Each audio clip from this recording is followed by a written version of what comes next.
ተረም የሚል ድምጽ አነባበብ ውስጥ ያንን ታያለና ልጅ አታጠፋም ብሎ ቃል ገብተው ኮሎኔል መንግስቱ ቃል ገብተው ነው እንደገና ወደ ትምርቱ የተመለሰ ውስጥ ጥገኛ አረግ ተሳቢ ብሎ ነው የሚጀምረውና ምንም ሊያደርጉት አይችሉም እንዲህ አይነት ሰማይ ያ ምናምን ይላል ሌላ ቋጭቋጥ አሽቆር የምትል ቃል ገባች ሌላው በጣም እኔ ብዙ ሰዎች ምን ያህል ያቀዋል አላቅም ጋዜጠኛ ነበርኩ እሷ የነገረሽኝል እንዲያረጋችሽን ቻርሞ አጣር ሙጥሙጥሪ ታርማ ጉሳ ሰማይና ምድር የረገማት ክፉ ጥንስስ ከዛ ቤት ገብቼ እንዴ ባንድ መስመር ለምን ግጥም አልጽፍም አልኩ እና ባንድ ለሀገር መሞቱን በጣሙን ያኮራል ታሪክም ሰፊ ነው ሲዘከር ይኖራል ይላል ሲቦካዝ ሲጋገር ይሰነብታል ያ ልክ ተናግረው ሲጨርሱ በማግስቱ የሚደረገው የድጋፍ ሰልፍ የተዘጋጀ ነው በሌላ ይሄን ነገር ትውልድ ላይ ለውጥ ያመጣል ለትውልዱ ሄሮዎች መፍጠር ነው ሄሮ ያጣን ነው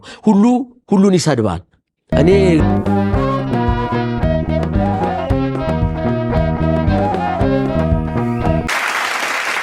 ተመልካቾቻችን የመሴሾው ነው መሴሾው በአባይ ቲቪ እና በመሴሾው ዩቲዩብ ቻናል የሚተላለፍ የምሽት የመዝናኛ ፕሮግራም ነው የመጀመሪያው ፕሮግራማችን የእንግዳ ፕሮግራም ይሆናል ዛሬ በጣም አሪፍ እንግዳ ጋብዤላችኋለሁ ከልጅነት እስከ ጎልማሳ በኢትዮጵያ የሥነ ጽሑፍ ታሪክ ደማቅ አሻራውን ያሳረፈ ነው በተለያዩ መጽሐፍቶች እናውቀዋለን በተለያዩ ግጥሞች እናውቀዋለን በጣም ከ16 ዓመት ጀምሮ በመጽሐፍ የሚታወቅ አንጋፋ የሥነ ጽሑፍ ነው ዛሬ ጋብዝኩላችሁ ደራሲ ታገል ሰይፉ ይባላል ዛሬ የመሴሾው የክብር እንግዳ አድርጌዋለሁ ሰሞኑን ደግሞ የኔ ደማቅ ሰዎች የተሰኘ አሪፍ መጽሐፍ ጽፎ ለአንባቢያን አቅርቧል በዚህ ጉዳይ ላይና በስራዎቹ ዙሪያ ላወጋው የመሴሾው እንግዳ አድርጌዋለሁ በክብር ተቀበሉልኝ ሰላም ነው ታገል እንኳን ደህና መጣ እንኳን ደህና ሰላም ነው ሰላም ነው ደህና ነኝ በጣም ስላገኙ በጣም ደስ ብሎኛል እኔም ደስ ብሎኛል እንዳንተ አይነት አንጋፋ የሥነ ጽሑፍ ሰው ቃለ መጠይቅ ማድረግ በጣም ደስተኛ ነኝ መሰግናለሁ በታገርስ ያው የኔ ደማቅ ሰዎች የሚል በጣም ደስ የሚል መጽሐፍ ጽፈሳይ ዛሬ የመሴሾው የክብር እንግዳ አድርገህ ብዬ አመሰግናለሁ በኋላ ስለዚህ እናወጋለን ጥሩ እንግዲህ ታገል በጣም ያው ብዙ ሰርታል ላለፉት 35 ዓመታት እና በጣም ይሄ ስራውን እንዘርዝረው ጊዜ ነገር ይጠቀስ እኔማ የሰራውን ስራ ሳልጠቅስ አንተን ቃለ መጠይቅ አላደርግም በጣም የሚገርማችሁ በ1982 ዓመተ ምህረት ፍቅር የተሰኘ ግጥምና አጫጭር ልቦለድ ጽፏል ታትሟል በ1986 ቀፎን አትንኩት ግጥም ነው በ1989 ሊዋታን ኖቬላ ልቦለድ በራሽያ ተተርጉሟል ወራሽያም ተተርጉሟል በ1990 50 አለቃ ገብሩ ተከታታይ ግጥም በ1996 የሶዶም ፍጻሜ ግጥም ልክ ነኝ እስከዛ ልክ ነህ በ2005 በሚመጣው ሰንበት ግጥም በ2012 ብስጦሽ ቀዋጥሽ ቋጣሽ ቆር ረጅም ልቦለድ በ2012 የእንቅልፍ ዳር ወጎች ተረት የህፃናት ነው ሰው በ2013 ተልባና ጥጥ ረጅም ልቦለድ በ2014 ጉባኤ ለቅሶ ወጎች አጫጭር ወጎች በ2014 የልቤ ክረምቱ የግጥም ስብስብ ሰልፍ አንቶሎጂ አይነት ነው በ2015 ክፍት ነው ግጥሞች በ2015 እንደገና አራት ውሾችና ትልቁ ውሻ ተረት የህፃናት በአማርኛና በእንግሊዝኛ ተተርጉሞ ቀርቧል በ2016 ዝንቡላና ካሮት ረጅም ልቦለድ በ2018 የኔ ደማቅ ሰዎች እዚህ ላይ የረሳው 4 ሲዲዎች ደግሞ ወጥተዋል በየመሃል ላይ እኮ እንግዲህ አሁን ይህ እንግዲህ በሬዲዮ በቲቪ ያቀረባቸው እንዲሁም በሲዲ ያሳተማቸው ሳይጨምር በሲዲዎቹ ሳይቆጠሩ 4 ሲዲዎች ወጥተዋል ግጥም በፊልም የተቀነባበሩት እነሱን እኔም እንደ ግጥም አልቆጥራቸውም እርግጥ አሁን አንዳንድ ዩኒቨርሲቲ ምሁራን ዶክሜንተሪ ፖኤትሪ ነው የሚባሉት ብለውኛል እነሱ በ4 ሲዲ ወጥተዋል ታዲያ ሰው የክብርና ሞገስ አይገባ በእውነት እኛ ሀገር እኮ አንተ ግድ አይሰጥህም እንጂ በጣም እናመሰግናለን ተብሎ እውቅና ሊሰጥ ይገባል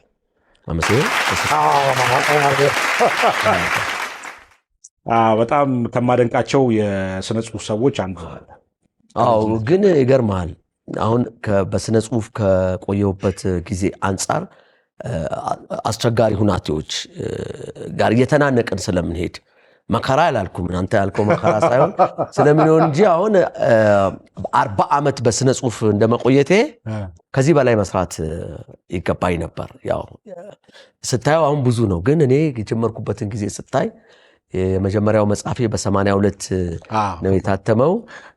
ሚዲያ ላይ ግጥሞችን ማቅረብ የጀመርኩት በ78 ዓመተ ምህረት ጀምሮ ነው።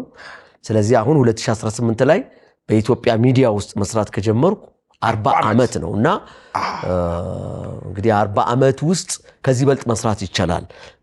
ሌላ ሀገር ብንሆን ለኔ ብቻ ሳይሆን ብዙ የኢትዮጵያ ስነ ጽሁፍ ሰዎችም ያቅማቸውን ያክል ብዙ አልሰሩም። አገሪቱ ስለማትመች ይመስለኛልና አዎ፣ ግን ብዙ አኳያ ብዙ ሰራሁ አልልም። ከሌሎች ደራሲዎች አንጻር ሲታይ ግን እንደ ውጣ ውረዱ ከዛ አንጻር ሲታይ ትልቅ ሊሆን ይችላል፣ ግን የበለጠ መስራት እንችል ነበር። ወደፊት ከኛ በኋላ ለሚነሱ ደራሲዎች የተሻለ ዘመን እንዲመጣ እመኛለሁ። እንደኛ ውጣ ውረድ የሌለው ጊዜ እንዲመጣ በጣም ደስ ይላል። እንደው ያው እንግዲህ አንተን ከልጅነት ጀምረን ስለምናቅህ ያው እኛም ልጅ ነበርን፣ አንተም ያን ጊዜ በልጅነት ነው የስነ ጽሁፍ የጀመርከውና አንድ ፎቶ ላሳይ። እሺ፣ ይሄ እንግዲህ በዚህ ጊዜ የመጀመሪያው ፍቅር መጽሐፍ አልወጣም አይደል? አልወጣም። ከፍቅር ያንሳል። ይሄ ነው እንግዲህ 78 ምናምን የሚባለው እድሜ ይሄ ነው። 78 ወይ 79 ነው ይሄ እና እስቲ ያን ጊዜ የነበረው ትስታ አውራኝ ምንድን ነበረ? ከመጽሐፍ ከማሳተም በፊት የነበረው ግጥሞች አቀርብ ነበር።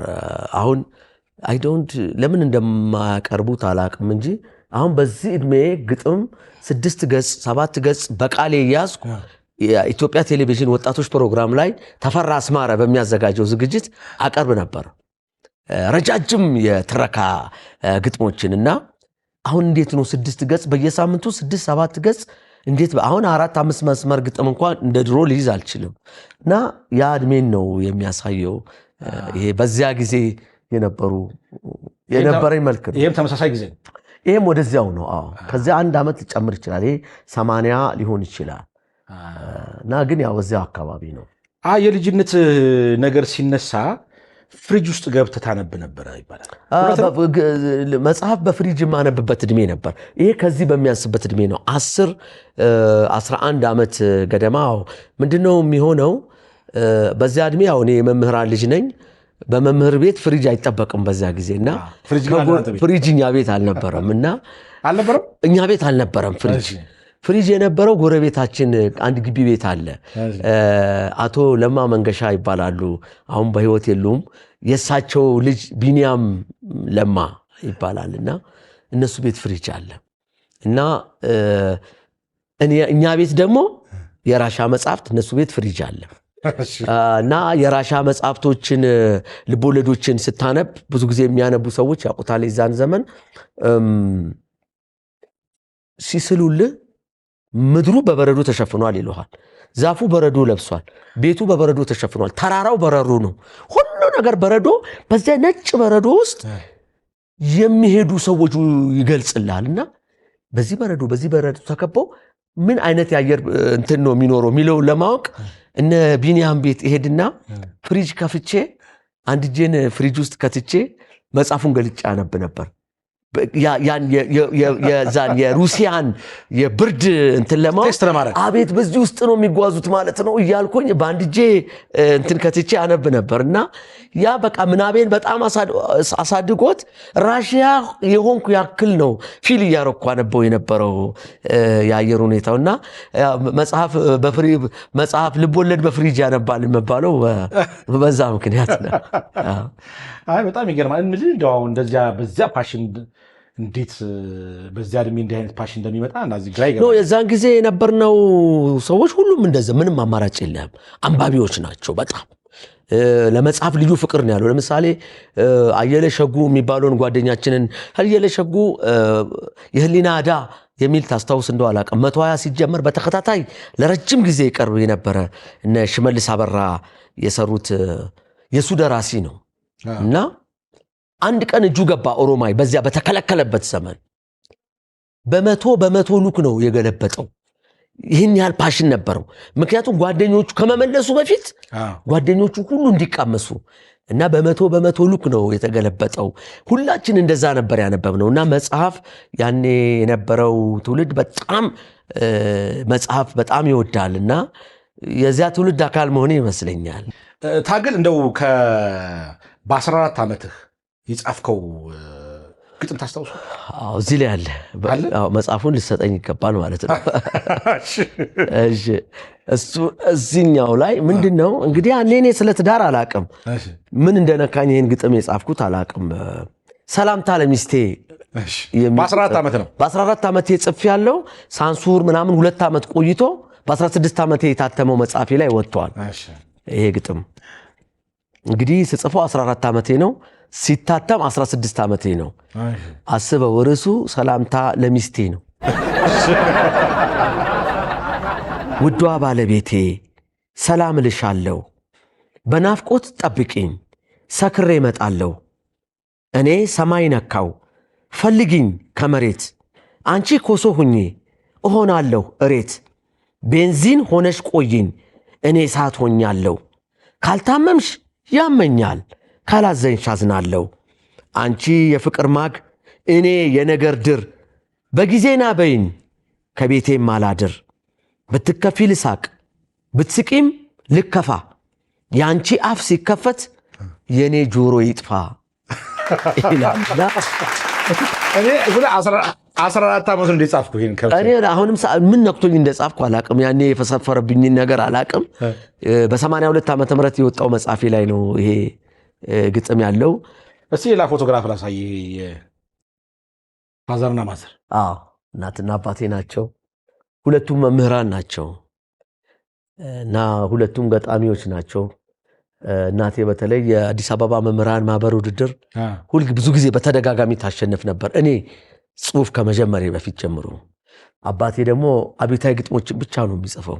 ጸሐፊዎች ናቸው፣ አስተማሪዎች ናቸው፣ ጸሐፊዎች ናቸው። የአብዮት ግጥም ማረሳችሁ የአባቴ ግጥሞች ሁሉ አለ።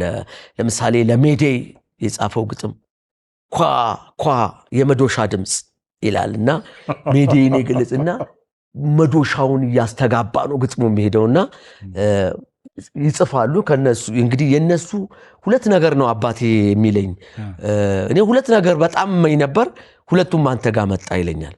አንደኛው መላጣ መሆን ነው። እንግዲህ የዚያን ጊዜ መላጣ የምሁራን እንትን ነውና ትልቅ ሰው ሲሆን ጀምሮ ራሰ በራ መሆን ይመኝ ነበር።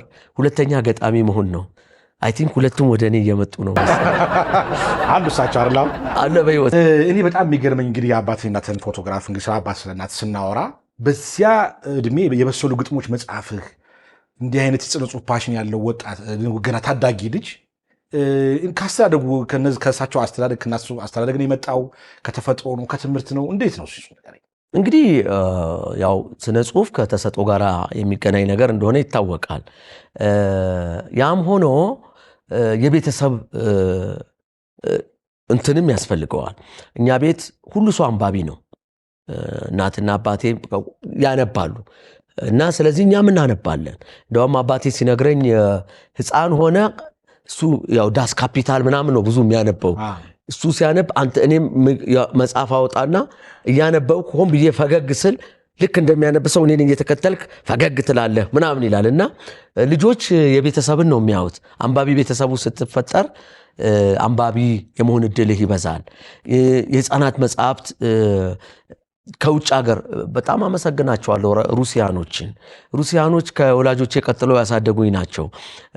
ራዱጋ፣ ፕሮግሬስ፣ ኖቪስት የሚባሉ አሳታሚዎች ለኢትዮጵያ ህፃናት ልዩ ልዩ ተረቶችን ያዘጋጃሉ። እንደገና እናትና አባቴ ደግሞ ያው መምህራን ስለሆኑ የውጭ እንግሊዝኛ ተረቶችን እየተረጎሙ ያነቡልናል። ስለዚህ በልጅነታችን የሚነበበው ተረት ምናባችንን እያሳደገው የመጣ ይመስለኛል። እሱ እነኚህ ሁሉ የነሱ ክትትልም ተጨምሮበት እና ደግሞ የእግዚአብሔር የሚሰጠው ተሰጥቷል አይደል? የዚያ ሁሉ ውጤት ይመስለኛል። አይ ትምህርት ደብተርህ ላይ አድርገህ ውስጥ የምታነበው ነገር ምን ነበር?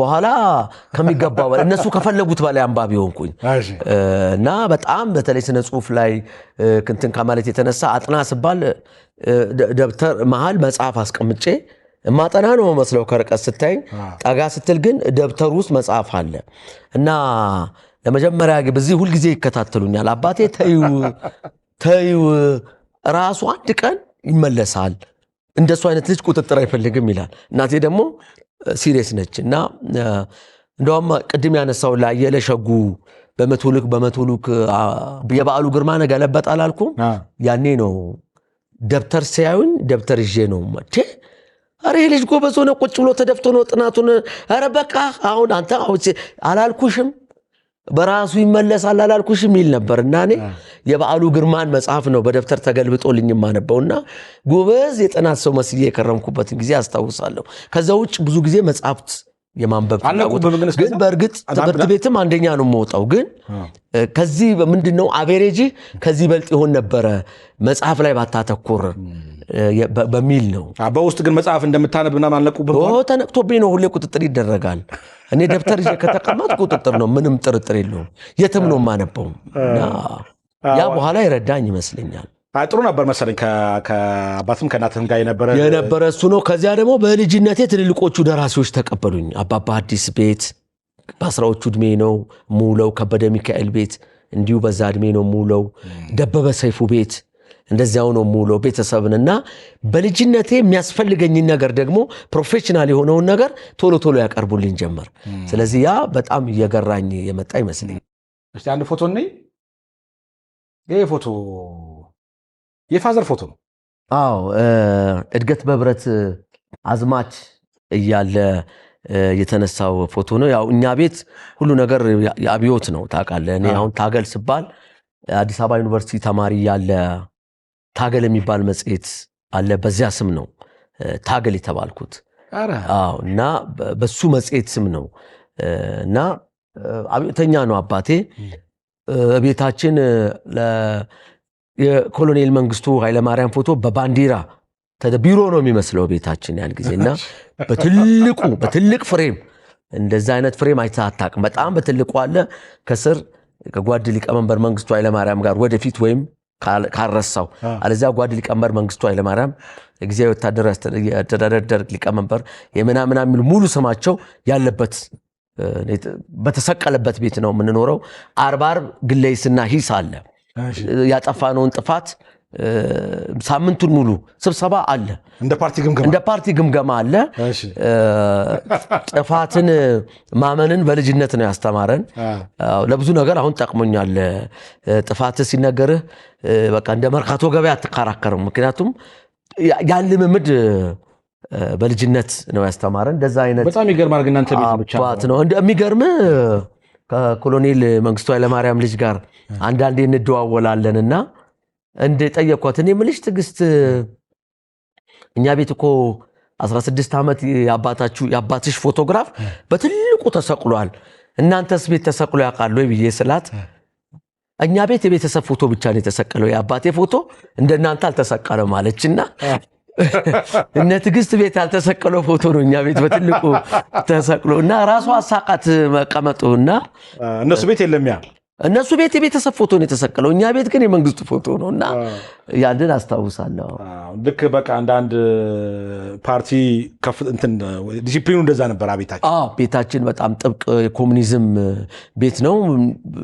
አባቴ ሲሪየስ ነው በዚህ አሁንም ኮሙኒስት ነው በነገር ላይ አሁንም ለኢትዮጵያ የሚበጀው ሶሻሊዝም ነው ብለው የሚያምኑ ናቸው ያው የሚያምን ነው በቃ ሶሻሊዝም አካይዱ ላይ ካለው ችግር በስተቀር መልስ ለምድሪቱ ሶሻሊዝም ነው ብሎ ነው የሚያምነው ስለ ግጥሞች እናወራና ከግጥሞች ውስጥ እንደው ታሪክ ያላቸውን ግጥሞች ሳጠያይቅ አንዱ ንዴቴን ፈራሁት የሚል ነውና ታሪክ አለው አሉኝ እሱ ነገር እውነት ነው አዎ ክፍሌ እንግዳ ሰው አሁን ብዙ አይታወቃል የሚባል ጎበዝ አዘጋጅ ጸሐፊ ነው አይ ቲንክ አገር ፍቅር ነበር መሰለኝ የነበረው እና እሱን አገኘው ነበር አዲስ አበባ መስተዳደር በመሰራበት ጊዜ ማለት ነውና እዛ አዲስ አበባ መስተዳደር ቴሌቪዥኑና ሬዲዮ ላይ በመሰራበት ጊዜ አገር ፍቅር እዛው ቅርብ ስለሆነ እንገናኛ ወዳጆች ነበር እና በሆኑ ሰዎች ስማቸውን ያኔ በነገረኝ አሁን ደግሞ ላንተ በማልነግርህ ሰዎች ያዝናል አይ ቲንክ ልጁ ተንኮል አያውቅም ሰውየው እና እንዲህ አደረኩኝ እያለ እስን እያለ ይነግረኛል። ሌላ ቀን ደግሞ ይኸውልህ በእነሱ ምክንያት ደም ብዛት ይዞኝ ይለኛል። ኧረ በቃ እኮ ደም ብዛት ካዘ ደም ብዛት ደግሞ ንዴት አይወድም። እስካሁን ያናደዱ ደም ብዛት ካስያዘ ካሁን በኋላ ንዴት ማቆም አለብህ። እንዴት ላርግ? ደም ብዛትማ ሲዘውኝ ምናምን ያለ በጣም እንትን ይላል። ያዝናል። ሲያዝን አገኘዋለሁ።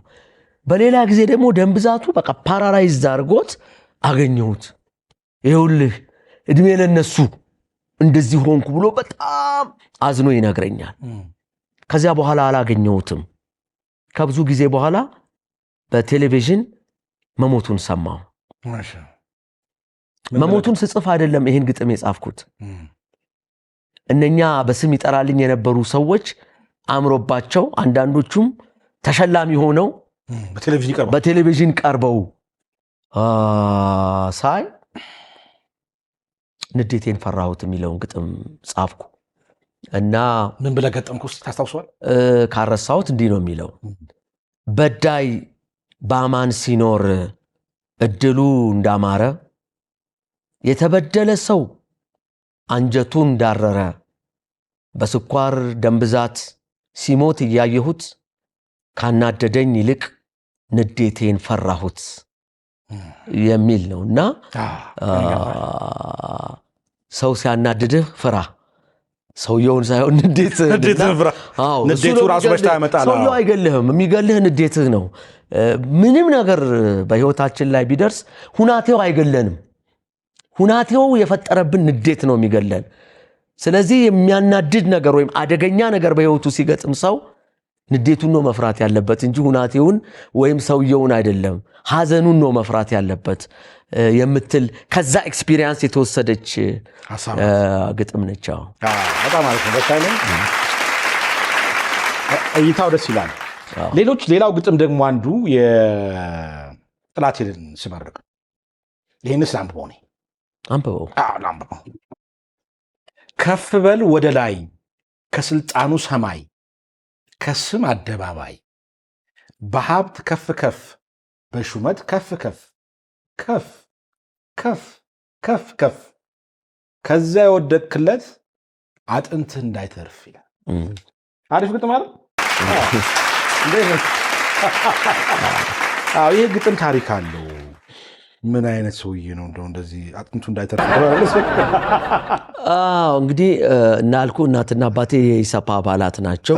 እናቴ ኢሰፓ እያለ ሽጉጧ ጠፍቶባታል። እኛ ቤት 2 ሽጉጥ አለ፣ ቀላል ቤት እንዳይመስልና ሁልጊዜ እንደዚህ በሆነ ቀን ዘይት ይቀባል እየፈታቱ ምናምን እናያለን። እና የእሷ ሽጉጥ በሆነ ምክንያት ይጠፋል እና ኦልሬዲ ሪፖርት አድርጋለች። ኢህአዲግ ሲገባ መሳሪያ ኢሳፓዎች መልሱ ሲባል የኔ ጠፍቷል። እንዴ አይጠፋም፣ ለጸረ ህዝብ ሰተሹ ነው አውጪ ብለው አሰሯት ማለት ነው። ያሰራት የሚያውቃት የሰፈሯ ሰው ነው እና ድንገት ሰላምና መረጋጋት የሆነ ነውና በዚያ ጊዜ እኔ ምላስና ሰንበር ምላቸው ነበሩ። በጊዜው ምላስና ሰንበር ማለት ኢህአዲጎቹ እንዲመርጧቸው የተገረፉበትን ሰንበር ያሳያሉ። በያፓ ሆኜ ተገርፌያለሁ ይላሉ። ከዚያ ምላሳቸውን ያስረዝማሉ። ምላስና ሰንበር ነው ምላቸው። ያፓ ጊዜ ደርግ ከገረፈ ምላስ ከረዘመ ትመረጣለህ። በዚያ መልኩ ከተመረጡ ምላስና ሰንበሮች አንዱ አሰራት ማለት ነው። እና እንዴ ምንም እንኳን የቤተሰብ ኃላፊ ነች። ይህን ሁሉ ልጅ ጥላ እንዴት ደግሞ ትንሽ ነበረች የመጨረሻዋ ልጃችን። እንዴት አገል ይሄ ቀላል ነገር እንዳይመስልህ ብሎ የአንዲት ልጅን የምታክል ሽጉጥ መጥፋት እንዴት አገር ላይ ስለሚያመጣው እንትን ሲነግረኝ ያኔ ነው ይሄ ከዚህ ከቀበሌ ሊቀመንበርነት ቢወርድ አይደለም ከላይ ነው መፈጥፈጥ ያለበት አልኩና በእልህ ነው የጻፍኩት። አሁን ቢሆን አልጽፈውም። አሁን ጠላቴን እንደዚህ አላየም፣ ጠላቴን እንዲህ አላየው። አባቶቻችን እንደሚሉት ልቦና ይስጠው፣ መጽሐፍ ቅዱሱ ደግሞ እንደሚለው ይቅር ይበለው ነው የምለው እንጂ ያኔ ባልጽፈው አሁን ቢሆን ይሄን ያደረገው አልጽፈው። ያን ጊዜ በልጅነት ተበሳጭተናል። ግን ይኸውልህ ብዙ ሰዎች ውስጥ እንደዚህ አይነት ስሜት አለ። ከግጥሞቼ ሁሉ መንገድ ላይ የሚያገኙኝ ሰዎች በቃል የሚሏት እቺን ግጥም ነውና ምን ነው ባልጻፍኳት እላለሁ። ምክንያቱም ቂምን ነው የምታጣና ምኞት መጥፎ ምኞት ነው ሲፈጠፈጥ ጠላት ማየት ጨካኔ ነውና ያኔ ግን ተናድጄ ጻፍኩት ግጥም ነው እኔ ግን የምተረጉመው ብዙ ጊዜ ምንድነው አንድ ሰው በከፍታ ላይ ከፍታ በሄደ ቁጥር የመፈጥፈጥ እድሉን በዛው ልክ ይጨምራል አይ ለምን ይፈጠፈጣል በትክክል ከሄደ ይሄ አይ ከተፈጠፈጠ በዛው ልክ ነው ይፈጠፈጣል ለምን ይፈጠፈጣል በትክክል ከሄደ ነው ብዙ ትልልቅ ሰዎች በሰላም ወጥተው አልፈዋል እንደነ ማንዴላ ስለዚህ እንዲህ ያሉ ሰዎች ግን አወዳደቃቸው እንዲህ ነው የሚሆነው ከወጡ ያንን ነው ለማሳየት እንግዲህ የግጥሞቹ አንዱ በጣም ብዙ ግጥሞች ናቸው ያሉ ከግጥሞቹ ግን ደግሞ አንዱ የማይረሳው ጉዳይ የአምሳ አለቃ ገብሩ ጉዳይ ነው አዎ የስምንተኛው ሺህ አምሳ አለቃ ገብሩ ጥንት ያላየናቸው ዛሬም ያልነበሩ ምናልባት ወደፊት ገና የሚፈጠሩ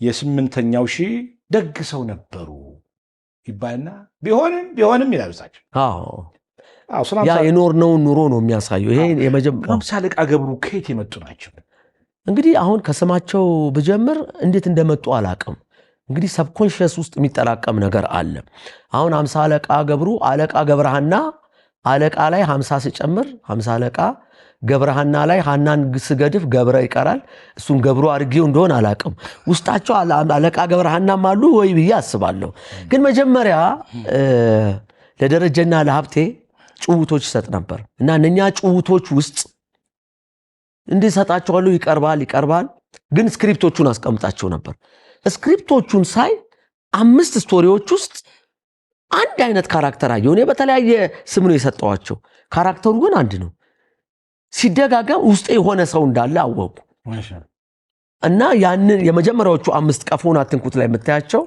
5ቱንም ደረጀና ሀብቴ ሰርተዋቸዋል በጭውት መልክ እሱን ነው እንትን ያደረኩት ወደ እንትን የለወጥኩት ወደ እንትን ስፈጥራው ግን የተለያዩ ስብዕናቸው ውስጥ የአያቴ ኃይለኝነት ያለ ይመስለኛል አያቴ ኮንጎና ኮሪያ ዘምተዋል አሜሪካም ተምረዋል ህግ ግን ኃይለኛ ናቸው በቃ ሁሉ ነገራቸው ብላ ምናምን ሲሉ ብላ አያ ደግሞ ይምበቃይ ነው ያሉ እየሰደቡ ነው የሚያበሉ ስትበላ የምጠገብኩ ነው ብላ ምናምን ወታደርነቱም አለ ደግነታቸው በኃይል የሚገለጥ አይነት ሰው ናቸው የሳቸው ኃይለኝነትና እኛ ውስጥ ያለ ደግሞ ወደ ራስ አለማየት እርግጥ እናትና አባቴን እርግጥ ነው እናትና አባቴን ገድያለሁ ቢሆንም ግን የሙት ልጅ መሆኔን አውቆ ፍርድ ቤቱ ምህረት ያርግልኝ እንደሚሉት አይነት ወደ ራስ አለማየት የሰው ጥፋት ላይ ዘለን እንነል እርግጥ ነው እንዲህ ላረግ ይችላል ቢሆንም ምን ይሄ ሪትሚክ የሆነ የኛ ቋሚ ቫልዩአችን ብዙ ጊዜ የማየው እሱን ይዤ ከሳቸው ኃይለኝነት ጋር ቀላቅዬ ነው የሰራሁት እስቲ አንድ ፎቶ እንይ ማን ናቸው እሳቸው ናቸው አያቴ ናቸው ኮራጀርን ያው ናቸው በጣም ግርማ ሞገሳም በጣም ትልቅ ሰው በጣም አዋቂ የህግ ሰውም ናቸው ኮንጎ ዘምተዋል ኮሪያ ዘምተዋል ለየት ያው ናቸው ይሉኛል ባህሪያቸው ለየት ቀጥተኛ ነው ያስደነግጣል አንድ ኃይለኛ ናቸው እና መክራቸውም ወዲህ የለውም እና አንዴ ገርል ፍሬንድ ነበረችኝና እሳቸው ቤታቸው ትልቅ ነው 1080 ጋር ያሁን ቶፕ ቪው ያለበት ጋር እና ባያቴ ስለምኮራ ይዘውኝ ይሄዳሉ አንዳንዴ ፒያሳ ምንም አያፈናፍኑኝም ፔጆ አለቻቸው ደሃ ሆቴል ጋር ይቆማሉ እኔ ቡና መጠጣት ነው የምወደው አያስመርጡኝም ራሳካ ለሶተት ለኔ እንትን በቃ የብር ወተት ጠጣ ከበቸ ነው አንተ ገና ምናምን ነው የሚሉ እና ኃይለኛ ናቸውና ምሳ ሰዓት ላይ ስራ ስንሰራ ቆይተን በቃ ወደ ቤት አያቴ እኮ ቤት እዚህ ነው ለምን እዛ አያቴ ጋር አንበላም ብዬ ይዣት ሄድኩ ማለት ነው ይዣት ሄድኩት ያው የሥራ ባልደረባ በተባለው ስም ነው እና ገባና እንደነ ደብረ ቁጭ በሉ አሉ ምሳ አምጡላቸው ምናምን አሉ ከዚያ ቁጭ እንዳለን ተክ ብሎ አያተን ምን ነች አሉኝ የሥራ ባልደረባ ነች አራ ኤድስ መጥቷል እንዳታሲዝ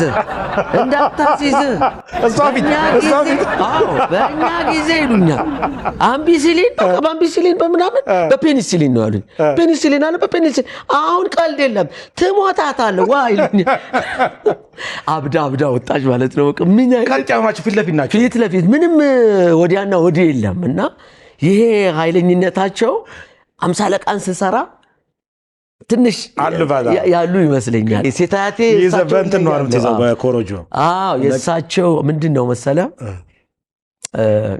አብ ሲኖር ሰፈር እናቴ ወይ ከማትግባባው ሰው ካለ ለጎረቤት ከገሌ ጋር እንዳትገቢ ተጠንቀቂ እንትና ቤት እንዳትገቢ እውነትሽን ነው አዎ እና አንድ ለሚጠሉትን ሰው የሚሳደቡት ቋሚ ስድብ አላቸው ስድባቸው አንዲት ነች ይሄ አርሟጣር ሙጥሙጥ ሬት አርማጉሳ ሰማይና ምድር የረገመው ክፉ ጥንስስ ይላሉ አንዱ ከተጀመረ እንደ ተልባ ነው የሚገነፍለው እነኚህን ነው የሚሉት እና ይነገራቸዋል እሳቸው በራሳቸው ከሰው አይጣሉ ለእናቴ ያግዘው ነው እና የዘወትር ምኞታቸው ቂመኛ መሆን ነው የማይችሉት ደግሞ እሱን ነው እና ከግቢ ስትወጣ ገና ለልደታ ከቤታችን ስንወጣ እንትናን ሰላም እንዳትያት እሷ የነገረሽኝል እንዲያረገችሽን ቻርሟጣር ሙጥሙጥ ሬት አርማጉሳ ሰማይና ምድር የረገማት ክፉ ጥንስስ እያሉ መቋሚያቸውን ይዘው ይወጣሉ ልደታ ቤተክርስቲያን አስቀድሰው ጸልየው በቃ ሰማይ ደርሰው ተባርከው ሲመለሱ ዓለምን ሁሉ በፍቅር ነው የሚያዩት እና እዛ በረጋ ሲደርስ ይረሱና እገሊት ብለው ቤቷ ይገባሉ ከሰማይ ነው የመጡት ጽዋት ምናምን ከዚያ ልክ ቤት ገብቶ ከናቴ ጋር ሲታዩ ትዝ ይላቸዋል አይ ያቺ ሬት አርማጉሳ ሰማይና ምድር የረገማት ክፉ ጥንስስ ቤት ገባው ብለው ታብዳለች እናቴ በዛ ምክንያት ለኔ ስራ ተፈጠረልኝ ልክ እሁድ በተለይ አባ ተከስተ ይባላሉ ልደታ የመቤታችንን ታምር የሚያነቡሳቸው ናቸው የመቤታችን ታምር ነው ብለው ልክ እሳቸው አንበበው ወደ መጨረሻ ድረስ ይሰማል ማይክሮፎኑ በሊድና ውጣ አባላለሁ ብሪሞ ሜዳ ጋር ያያቴን ቂም ይዤ ቆማለሁ እንደዚህ ይዤ ቆማለሁ እሳቸው ቆቋሚያቸውን ይዘው ሲመጡ ማማ ከትዬ ገሌ ጋር ተጣልተዋል አዎ እቺ አርሟጣር ሙጥሙጥ ሬት አርማጉሳ ሰማይና ምድር የረገማት ክፉ ጥንስስ እያሉ በሰላም ቤታቸው ይገባሉ እንዲህ ነውና ብዙ ሰው ቂም ላለመያዝ ይጥራል እሳቸው ደግሞ ምኞታቸው በህይወታቸው የጎደለ እሱ ነው አይደለ ለታገላያቶች አንድ ቀን ከአንድ ሰው ጋር እንከራከር ነበርና የስነ ጽሁፍ መምህር ነውና ግጥም ከሁለት መስመር በላይ የሆነ ሁሉ ግጥም ነው ቤት መፍቻና መድፊያ ያለው ከዛ ቤት ገብቼ እንዴ በአንድ መስመር ለምን ግጥም አልጽፍም አልኩ እና በአንድ መስመር አልጻፍም አለኝና ከዚያ በአንድ መስመር ግጥም ጻፍኩኝ ያን በአንድ መስመር ግጥም የጻፍኩት አንድ ሰው ሲቃዥ ነው ግጥሙ መጀመሪያ በረጅም ለሱ ነው የተጻፈው ያን ግጥም በኋላ አሳጠርኩትና ይሄን በአንድ መስመር ማምጣት ይችላልው ግጥሙ ቆይቷል ከተጻፈ እሷን ግጥም በአንድ መስመር ማምጣት አለብኝ አንድ መስመር ግጥም የለም ተብሏል እኔ ርዕስና አንድ መስመር ግጥም አደርጋለሁ የሚል ነው ያሰብኩትና ልጁ የሌለ ቅዠት በዓለም ላይ የሌለ ቅዠት ረጅም ሰዓት አወራኝ ሲያወራኝ መሽቷል አውርቶኝ በቃ ሊሆን የማይችል ቅዠት ነው ያወራኝ ቻው ተባብለን ወደ ቤቱ ሄደና ሲሄድ አሁን በቁሙ እንዲቃጭቶ ገና ደግሞ ገብቶ ህልም ላይ ነው ኦሬዲ እኮ ከህልም የባሰ ኑሮ ነው የሚኖረው በሚል ህልሙ ቀድሟል ከዚያ ሊተኛ ሊገባ ነው ሰው ከተኛ በኋላ ነው ህልም የሚያየው እሱ ግን በቁሙ የሌለ ህልም ነግሮኝ ደግሞ ሊተኛ ገባ እሱን ማንነት ስትክደኝ ህልም ማየት ጀመርኩ ከዚያ እንቅልፍ ወሰደኝ የምትል ግጥም ከፍራት እንግዛን ያለችው እንትን ላይ ነው የሚመጣው ሰንበት ላይ ነው ስለ በጣም ደግሞ አንደረስ ለስምትለኝ ሁለት ርዕስ ስለ ኩል አለች ከዚህ ላይ ላንብብልሽ አንድ ግጥም ላንብብልህ ኩል ራሱ ኩል እኔ ላንብባት ይኩላል አንተ ሌላ ታነባለህ እሺ ኩል ይላል ኦኬ በአይኖቿ ጠርዝ በዳርዳሩ ሽፋል ከብናይ ታረቀ ጥቁሩ ዱቄት አበራ ጥቁር ጮራ ፈነጠቀ ጽልመትም ብርሃን ሆነና ሽሽግ ውበቷ ደመቀ በጣም ይገርም በከሰል ስንደምቅ በሚያጨልመው ስንበራ ለማለት ነው። ሌላው ምሽት የምትለዋ በሳንሱር የታገደች ግጥም አለች። ምሽት ፍቅር ላይ ገብታ በደርግ ሳንሱር ወድቃ ቀፎን አትንኩት ላይ ኢህአዲግ ከገባ በኋላ የገባሽ ግጥም ነው። እሷ የምትገርምህ ነገር ኖ ርዕሷን ቀየርኳት፣ ርዕሷን ቀየር አሳለፍኳት። ምሽት ብል ብያት ጣሉብኝ። አዘናግቼ በሌላ ጊዜ 2 ዓመት ፈጅቷል ሳንሱር ሂደቱ። አዘናግቼ እሷኑ ግጥም ርዕሷን ብቻ ቀይሬ ስስሄድ ተመልከተ። አንዳንዴ ህልምና ሳንሱር እንደፈችው ነው መሰለኝ። ርዕሱ ብቻ ሲቀየር ግጥሙ አለፈ። ይሄ በወደቀበት ጊዜ የወጣው ርዕስ ነው። እኔ 14 ዓመቴ ነው። የተተረጎመበት መንገድ ግን የ70 ዓመት ሰው ነው ያስመሰለኝ። እንዲህ ይላል። እልም ፀሐይ፣ ጭልም ሰማይ፣ ብርሃን ጠፋች በምዕራብ፣ እሷን ስመኝ እሷን ስራብ፣ ብቅ ጅብ ጥልቅ እርግብ፣ ዶሮም ከቆጡ ሰፈረ፣ ልቤ ብቻ ውጭ አደረ ይላል። አንድ ቀን ሲመሽ የተሰማኝን ዲፕሬሽን ነው የጻፍኩት። እነሱ የተረጎሙት መንገድ ግን ልነግር አልችልም። ወደቀ። ለምን ወደቀ አልኳቸው። ምን እያልክ እንደሆነ ታውቃለህ? እልም ፀሐይ፣ ፀሐዩ ንጉሳችን እልም አሉ። ጭልም ሰማይ፣ ግርማይ ጃንሆይ ስለሄዱ አገሪቱ ጨለመች አሉት። ብርሃን ጠፋች በምዕራብ። ብርሃን ያልከው ማን እንደሆነ ታውቃለህ? አልጋ ወራሹ ምዕራባውያን ሀገር ነው ያሉት። እኔን ሁሉ እኮ አላውቅም። 14 ዓመቴ እንዴት እንዳበድኩ። ከዚያ ብርሃን ጠፋች በምዕራብ፣ እሷን ስመኝ እሷን ስራብ፣ ዘውድ ናፋቂ ነህ ማለት ነው። አሁንም የጠበቃቸው ነው ማለት ነው። ብቅ ጅብ ሰው በላው መንግስት መጣ፣ ጥልቅ እርግብ የዋሁ መንግስት ሄደ፣ ዶሮም ከቆጡ ሰፈረ። ከስልጣን ከፍታ ላይ ጭንቅላት የሌላቸው ዶሮ ራሶች ስልጣን ያዙ። ልቤ ብቻ ውጭ አደረ፣ እኔ ግን አሁንም አልጋ ወራሹን እጠብቃለሁ እያልክ ነው አሉኝ። አስበዋል። እኔ ይሄንን ልላችሁ ኦ ማይ ጋድ አለቀስ። ደረጀ ጋዜጠኛው አስታውሳ እያለቀስኩ ነው የምወጣው። አሳበዱኝ። እንደዚህ ነበር የዛን ጊዜው ሳንሱርና ይሄንኑ ግጥም ርዕሱን ቀይሬ ፍቅር ብዬ ላኩላቸው። ከዛ የሴት እንደዚህ የምትሮጥ ሴት ከቨር አስገባው ከግጥሙ ሐሳብ ውጭ። መጽሐፉ ላይ ታየዋለህ ፍቅር ላይ። አሁን ረሱት ያንን ይለፍ ተባለ። ርዕሱን ብቻ ቀይሬ ለማስታወሻ የመጽሐፉ ርዕስ አደረኩት። ፍቅር የተባለው ያ መጽሐፉ ርዕስ ስለ ፍቅር አያወራም፣ ስለ ምሽት ነው የሚያወራው ግጥም። ስለ ፍቅር ነው የጻፍኩት ብዬ ነው። የሚገርም ይሄ መጽሐፍ ኢህአዲግ ከገባ በኋላ አሁን ይሄ የተከለለው ሜዳው አሁን አይ ቲንክ የአድዋ ህንፃ እዛ ጋ ነው የሆነው መሰለኝ፣ የአድዋ ሙዚየም የሆነው እዛ ጋ መሰለኝ። እና እዛ አካባቢ ሜዳው ላይ እንደዚህ እያቋረጡ ሲሄድ አንድ ሰው መጣ። ታገልነህ አለኝ። አዎ እኔ ደህንነት ነው የምሰራው። ያንተ ግጥሞች ጉዳይ እኛ ጋር ይመጣ ነበር። በጣም ፖለቲካ ጸረ ህዝብ ግጥሞች ህፃን ልጅ ስለማይከሰስ በህፃን ልጅ የሚልኩ ወላጆች ያሉ ይመስሉናል። ይጣራ፣ ወላጆቹን አጣሩ ተብለን ተከሰህ ነበር። እሱ አይደለም የሚጽፈው ወላጆቹ ናቸውና ጸረ ህዝቦች በልጁ በኩል ለማሳተም ጥረት እያደረጉ ይመስለናል ተብሎ ተጠቁሞ ከዚያ ስናጣራ የጓዶች ልጅ ሆነ ተገኘህ። የኢሳፓ ሰዎች ልጅ ስለሆንክ ነው የተረፍከው። የደነገጥኩትን ድንጋጤ አትጠይቀኝ። ምናልባት ከኢሳፓ ወላጆች ባልወለድ ኖሮ ወላጆቼ ላይ ምን ሊደርስ እንደሚችል አስቤ በኃይል ነው የደነገጥኩትና ይሄ ግጥም እንደዚህ ያለ ትውስታ ነው። ለዚህ እኮ ነው መከራ የወጣ ወርዳይታ የተባልከው ታገ የተባልከው። ለዛ ነው ቀደም ብዬ መጀመሪያ ላይ እንደዛ ያልኩት። በጣም አሪፍ ነው። በጣም አሪፍ ከግጥሞች አለፍን በልና እንግዲህ አንተም የቦለድ ደራሲ ነህ፣ የወግ ጸሐፊ ነህ እና ከጻፍካቸው መጽሐፍቶች የልብ ወለድ ጽሑፍ መጽሐፎች አንዱ በጣም የሚገርመኝ አንድ ርዕስ አለ። ልበለው በለው ከቻልኩ በስጦሽ ቋሽ ቋጦሽ ቆር ልበልልህ። ብስጦሽ ቋጭ ቋጣሽ ቆር ምንድን ነው? የምን ቋንቋ ነው? እንግዲህ መነሻው ታስታውስ ከሆነ በደርግ ጊዜ ስነ ጽሁፍ በጣም አድጓል። ያ ኩራዝም ነበር፣ ብዙ ትልልቅ አሳታሚዎች ነበሩ። ከጃኖ ጊዜ ጀምሮ የመጡ አሉ፣ ደርግ ይጨመራቸው አሉ።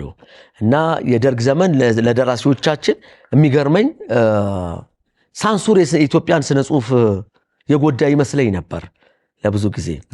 የሚገርመው አፈና አለ በተባለበት ዘመን ነው ስነ ጽሁፋችን ያደገው። በኋላ ስነ ጽሁፉ በጣም ተጎዳ። ኩራዝ ፈረሰ፣ ቤተ መጽሐፍ ድርጅት ፈረሰ፣ ደራሲያ ማህበር በቃ ኦልሞስት ፈረሰ በሚባል ድጎማው ስለቀረ ብዙ ነገር እንትን አለ። የነበሩት ትልልቅ ጸሐፊዎች በህይወት እያሉ መጽሐፍ ያቆሙበት ብዙ ነገር የተጎዳበት ነው። እኛ በሞራል ያን ጊዜ ተቀጣጥለ የነበርነው ፍራስትሬት ያደረግንበት ጊዜ ነበርና ብዙ ነገር እናያለን። ግራ ይገባናል። ብዙዎቻችን አንጽፍም። ኑሮ ጫና ምናም ደግሞ በዛ ላይ መጣና በዚህ መሃል ነቢይ መኮንን ወደ ደቡብ አፍሪካ ይሄዳል ለደራሲያን የአፍሪካ ደራሲያን ማህበር ስብሰባ ላይ እና እዛ ሄዶ ብዙ ነገር ትጠይቃቸዋለች ስለ ዳኛቸው ምን ያህል ትልቅ ሰው እንደሆነ። እንደውም በደንብ በአፍሪካ ደረጃ ያወቅነው ያኔ ነው። ከየት ነው የመጣው? ከኢትዮጵያ። ከዳኛቸው ወርቁ ሀገር ትለዋለች። አሁን ምን ያህል ኢትዮጵያዊ ዳኛቸው ወርቁን እንደሚያውቅ አላውቅም። የአፍሪካ ደራሲዎች ግን በዚህ ደረጃ ነው የሚያውቁ። ዳኛቸው ደህና ነው ወይ? ቆየ እኮ ከሞተ ዓለም ሳይሰማው ነው ያለችው። ታላላቆቻችንን ምን ያህል እንደማናውቃቸው ልነግር ነው። እና ለመሆኑ ከሱስ በኋላ ያላችሁት ደራሲዎች እየጻፋችሁ ነው ወይ? አይ አሁን ያለው የፖለቲካ ሁናቴ በጣም ግራ ስላጋባን ብዙዎቹ ደራሲዎች ኮንፊውዥን ውስጥ ናቸው፣ ስለዚህ አይጽፉም፣ ኮንፊውዝድ ሆነዋል ብሎ ይላታል። እና ያቺ ደራሲ ምን ትለዋለች? ኮንፊውዥን ውስጥ ናቸው? አዎ። ታዲያ ለምን ኮንፊውዥናቸውን ራሱ አይጽፉትም አለችኝ ብሎ አዲስ አድማስ ጋዜጣ ላይ ይጽፋል። ኦ ማይ ጋድ! መጀመሪያ እኔን ብትጠይቀኝ ያቺ ደራሲ የምሰጣትን መልስ ነው የሰጠው ነቢይ። የተሰጠው መልስ ደግሞ ለሱ ብቻ ሳይሆን ለኔም ነው። ለካ ኮንፊውዥን ይጻፋል። ኮንፊውዥኑ እኮ ግራ አጋብቶኝ ነው እስካሁን ያልጻፍኩት ብዬ ያንን ኮንፊውዥን ነው ብስጦሽ ቋጭቋጥ አሽቆር ብዬ የጻፍኩት። የራስን ቃል የራስን ብስጦሽ ቋጫው ገና ስትሰማው አንተ ራስህ ኮንፊውዝድ ትሆናለህ። this is ላይፋችን እንዲህ ነው ለማለት ነው ዘመናችን። በነገር ላይ አሁን ይበቃኛል ስለ ዘመኑ መጽሐፍ ይመስለኛል። ለተከታታይ መጽሐፍት ከሌዋታን ጀምሮ ተልባና ጥጥን ስጽፍ ዝንቡላና ካሮትን እና ይሄንን ብስጦሽ ቋጭቋጥ አሽቆርን ስጽፍ ዘመኔን ነው ለማሳየት የሞከርኩት። እንደውም አንድ ሰው እንደዚህ አይነት ብሎ ጽፎታል። አንድ ጽሁፍ አይቻለሁ ስለ ዝንቡላና ካሮት። ምንድነው ያለው? ልጄ የእናንተ ዘመን ምን ይመስላል ብዬ ብል የኔ ዘመን ይሄ ነው ብዬ ማሳየው መጽሐፍ አገኘው። ምክንያቱም ከኔ በፊት የነበሩት ከትልልቆቹ ጋር ስቆይ ከአባባ ሐዲስ ጋር ስቆይ የተማርኩት እሱን ነው። ዘመናቸውን ነበር ሲሰሩ የነበሩት። እነ ዶስቶቭስኪ ዘመናቸውን ነው የሚሰሩ የነበሩት። እነ ዲከንስ ዘመናቸውን ነው ሲሰሩ የነበሩት። እነ ቪክቶር ሁጎ እሱን ነው። ትልልቆቹ ከዚህ ከአፍሪካ ብጀምር እነ ነጂብ ማህፉዝ ግብጻዊው ዘመኑን ነው የሚጽፈው። ስለዚህ እኔም ለዘመኔ ታማኝ መሆን አለብኝ ብዬ ዘመኔን ለማሳየት ነው የጻፍኳቸው። ያ ብስጦሽ ቋጭቋጥ አሽቆር ከዘመኔ ኮንፊውዝድ ከሚያደርጉ ትዕይንቶች የተሰባሰቡበት መጽሐፍ። ምን ለማሳየት ሞክርክ እዛ ላይ? ለምሳሌ አንድ ኮንፊውዥን ሲባል አብራራው። ለምሳሌ አሁን እዚህኛው መጽሐፍ ላይ መነሻ ለምሳሌ ምንድነው የነበረውን ሁናቴ ሳሳይ የዘመናችን ባህሪ አንዱ ብሔር ነው። ስለዚህ ብሔሮችን እንዳልነካ የራሴን ብሔሮች ፈጠርኩ። ሙኢ ጡኢ ምናምን የሚባል ምክንያቱም የኔ ነው ስንባባል ዋናው መልእክቱ እንዳያመልጠን ማለት ነው። ከዚያ ሰማይ ጠሪው ፕሬዚደንት ብዬ ፈጠርኩ። እሳቸው እኔ ፕሬዚደንት ንግግር ከማድረጋቸው 15 ቀን በፊት ንግግር ያደርጋሉ፣ ከ15 ቀን በኋላ ተብሎ ቴሌቪዥኖች በእሳቸው ንግግር ላይ ማስታወቂያ ምናምን መስነገር የምትፈልጉ ይባላል። እና ከ15 ቀን በፊት በየቀበሌው በየእንትኑ መፈክሮች ይጻፋሉ የእሳቸውን ንግግር በመደገፍ። ሰማይ ጠሪው ንግግር መሪያችንን ንግግር እንደግፋለን። አልተናገሩም እኮ ግን የድጋፍ ሰልፎች የተዘጋጁ ነው ባነሮች የተዘጋጁ ነው ልክ ተናግረው ሲጨርሱ በማግስቱ የሚደረገው የድጋፍ ሰልፍ የተዘጋጀ ነው በሌላ አንግል ደግሞ ተቃዋሚ ፓርቲዎች ንግግራቸውን በመቃወም ሌላ ዝግጅት ያደርጉ ነው ከዚህ ነው የሚጀምረው ታሪኩ ኢትዮጵያችን ነው የምትመስለው ለነብዬ ስላሰው ለዚህኛው ወገን እነኚህኛውም ሰላማዊ ሰልፍ ያደርጋሉ ለማድረግ ይዘጋጃሉ በማግስቱ እነኚህን በመቃወም እነኚህ ምን መስማት አይጠበቅባቸውም እንዲህ ነው ያገራችን ኮንፊውዥን ለኔ አንዱ ኮንፊውዥን ይሄ ነው ገና ሳንሰማው ነው ምንጠላው ሳንሰማው ለመደገፍ የተዘጋጀ ዓለም ነው ይሄ ለኔ ኮንፊውዥን ነው ግራ የሚያጋባ ነገር ነው እንዲህ አይነት እና የፕሬዝዳንቱ መልእክት ምን ነበር ከዚያ ፕሬዝዳንቱ ንግግር እንዳረጉ ንግግራቸው ወደ 40 ምናምን ገጽ የሚፈጀውን የመንግስት ጋዜጣ በሙሉ አምድ ታጥፎ ሙሉ ንግግራቸው ነው የሚወጣው ከፊት የምታዩን የሰማይ ጠረው ፕሬዝዳንታችን አጭር ቃል ተብሎ ነው እንግዲህ ሲያጥሬ ሁሉ ከሆነ ሲረዝም አስቡና ከዚያ ይሄ ንግግር እንደገና በየመስሪያ ቤቱ አንድ ሰው ወጥቶ ያነብና ውይይት ያደርጉበታል ቀኑ ሙሉ ሲወያዩ ይውላሉ በዛ እና አንድ ቀን በህትመት ስተት ከንግግራቸው መሃል ብስጦሽ ቋጭቋጥ አሽቆር የምትል ቃል ገባች ሰማይ ጠረው ፕሬዝዳንታችን ብስጦሽ ቋጭቋጥ አሽቆር ሲሉ ምን ለማለት ተፈልጓል ተብሎ ያንን ቃል ለመመራመር ኤረር መሆኑን ባለማወቅ ከዚያ ከየብሔሩ ቋንቋ ጋር ያገናኘዋል የጡኢው በጡኢኛ ብስጦ ማለት በሰጠ ምናምን ይልና ሌላ ትርጉም ሰጥቶ ሌላ ነገር ያመጣል ቁኢው ታዲያ ቋጣሽስ ምን ማለት ነው ቋጣሽማ በእኛ ቋንቋ ነው ይላል አንዱ እንዴው ሲተረማመሱ ቆይቶ የዘለለው ሰው ኤረር ነው ያቃል ለምን ዘለልክ በብሔር ብሔረሰቦችን ቋንቋና መብት ላይ ያለን የብስጦች ጥርቁም ተተርጉሞ ይሄንን የብሔረሰቦችን ግፍና በደል ነው ብስጦ የሚያሳየው ይሄንን ዕውቅና ላለመስጠት ነው የዘለልከው ተብሎ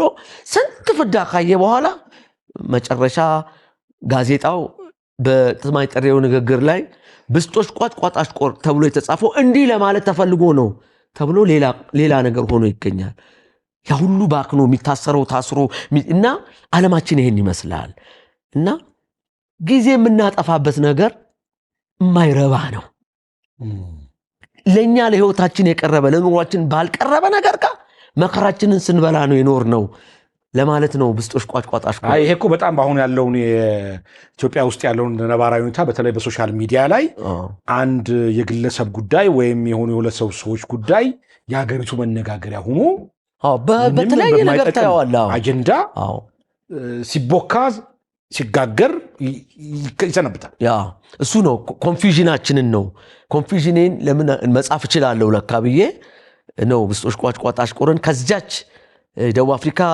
ነብይ መኮንን ካገኛት ደራሲ ንግግር በኋላ የተጻፈ መጽሐፍ ነው እና በጣም በቃ ሀገሪቱ ምንም ስንት ሀገር ጉዳይ አለ ሀገሪቱ ማአት የሚያስፈልጋ ጉዳይ አለ ግን የሶሻል ሚዲያ አጀንዳ ሌላ ሆኖ ይገኛል የአንድ ግለሰብ ጉዳይ የሁለት ሰዎች ግለሰብ ጉዳይ ያም ይሆናል እና ይሄ በጣም ትልቅ መጽሐፍ ነው ብዬ የምወስደው ብዙ ሰው ወደውታል ብዙም ክሪቲክስ ተጽፎበታል ደስ ብሎኛል ስለጻፍኩት ወጣቶች በጣም የምደነቀው በሱ ነው እኔ ወጣቶች ሲወዱኝ ነው የበለጠ የምወደው ምክንያቱም አገሪቱ መጨረሻ የነሱ ስለሆነች ይሄንን የሚረዳ ትውልድ ከመጣ እኔ ብዙ ጊዜ በየትምህርት ቤቱ ስለሚሄድ በወጣቶች ይደሰታለሁ በአዲሱ ትውልድ ይደሰታሉ የተለየ መሰለ ትምህርት ቤት ብትሄድ አዲስ የመጣው ጄኔሬሽን ይደንቃል እና በጣም የተለየ ትውልድ ነው በእነሱ መወደዴን በጣም እወደዋለሁ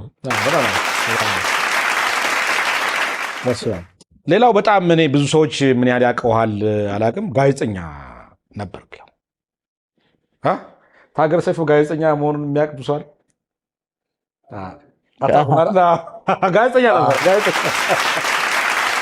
ያው እንግዲህ ግጥም መጻፌን ነው ሰው የሚያውቀው እንጂ ግጥም የምጽፈው ጋዜጠኛ ሆኜ በማገኘው ደሞዝ እንደሆነ አያውቅም ለምሳሌ ከ1984 ጀምሮ የአምድ አዘጋጅ ነኝ ምንድነው የማደርገው አምድ ላይ ስሜን አልጽፍም ለምን ገጣሚነቱ በጣም ስለሚያይልብኝ ለምሳሌ አዲስ አበባ መስተዳድር በ92 ሻይቡና 93 ሻይቡና ሚል የመዝናኛ አምድ ነበረኝ ሹክሹክታ ሚል የባህል አምድና ረጅም ጊዜን ያሳለፍኩት በሚዲያ ላይ ነው አሁን አንዳንድ ሚዲያ ጋር ብቅ ስል ብዙ ሰው እናንተ ጋዜጠኛ ስለሆናችሁ ታውቃላችሁ ስሜን ስለማልጠቀምና ፕሪንቲንግ ሚዲያ ላይ ነው በአብዛኛው መሰራው ጥሩ እስቲ ከሚዲያ ስራ ደግሞ ወጣ እንበልና ታገል በአንዱ ዘርፍ የሚታወቀው ልጆች ጋር መስራቱ ነው እና በጣም ህፃናት ላይ ልጆች ላይ በጣም ትሰራለና እንዴት ወደዛ ተኮርክ? ደግሞ የገረመኝ ነገር እሱ ነው። እንግዲህ ልብ ወለዶችህ በጣም በሳልና ትልቅ ሰዎች የሚያነቧቸው ናቸው እና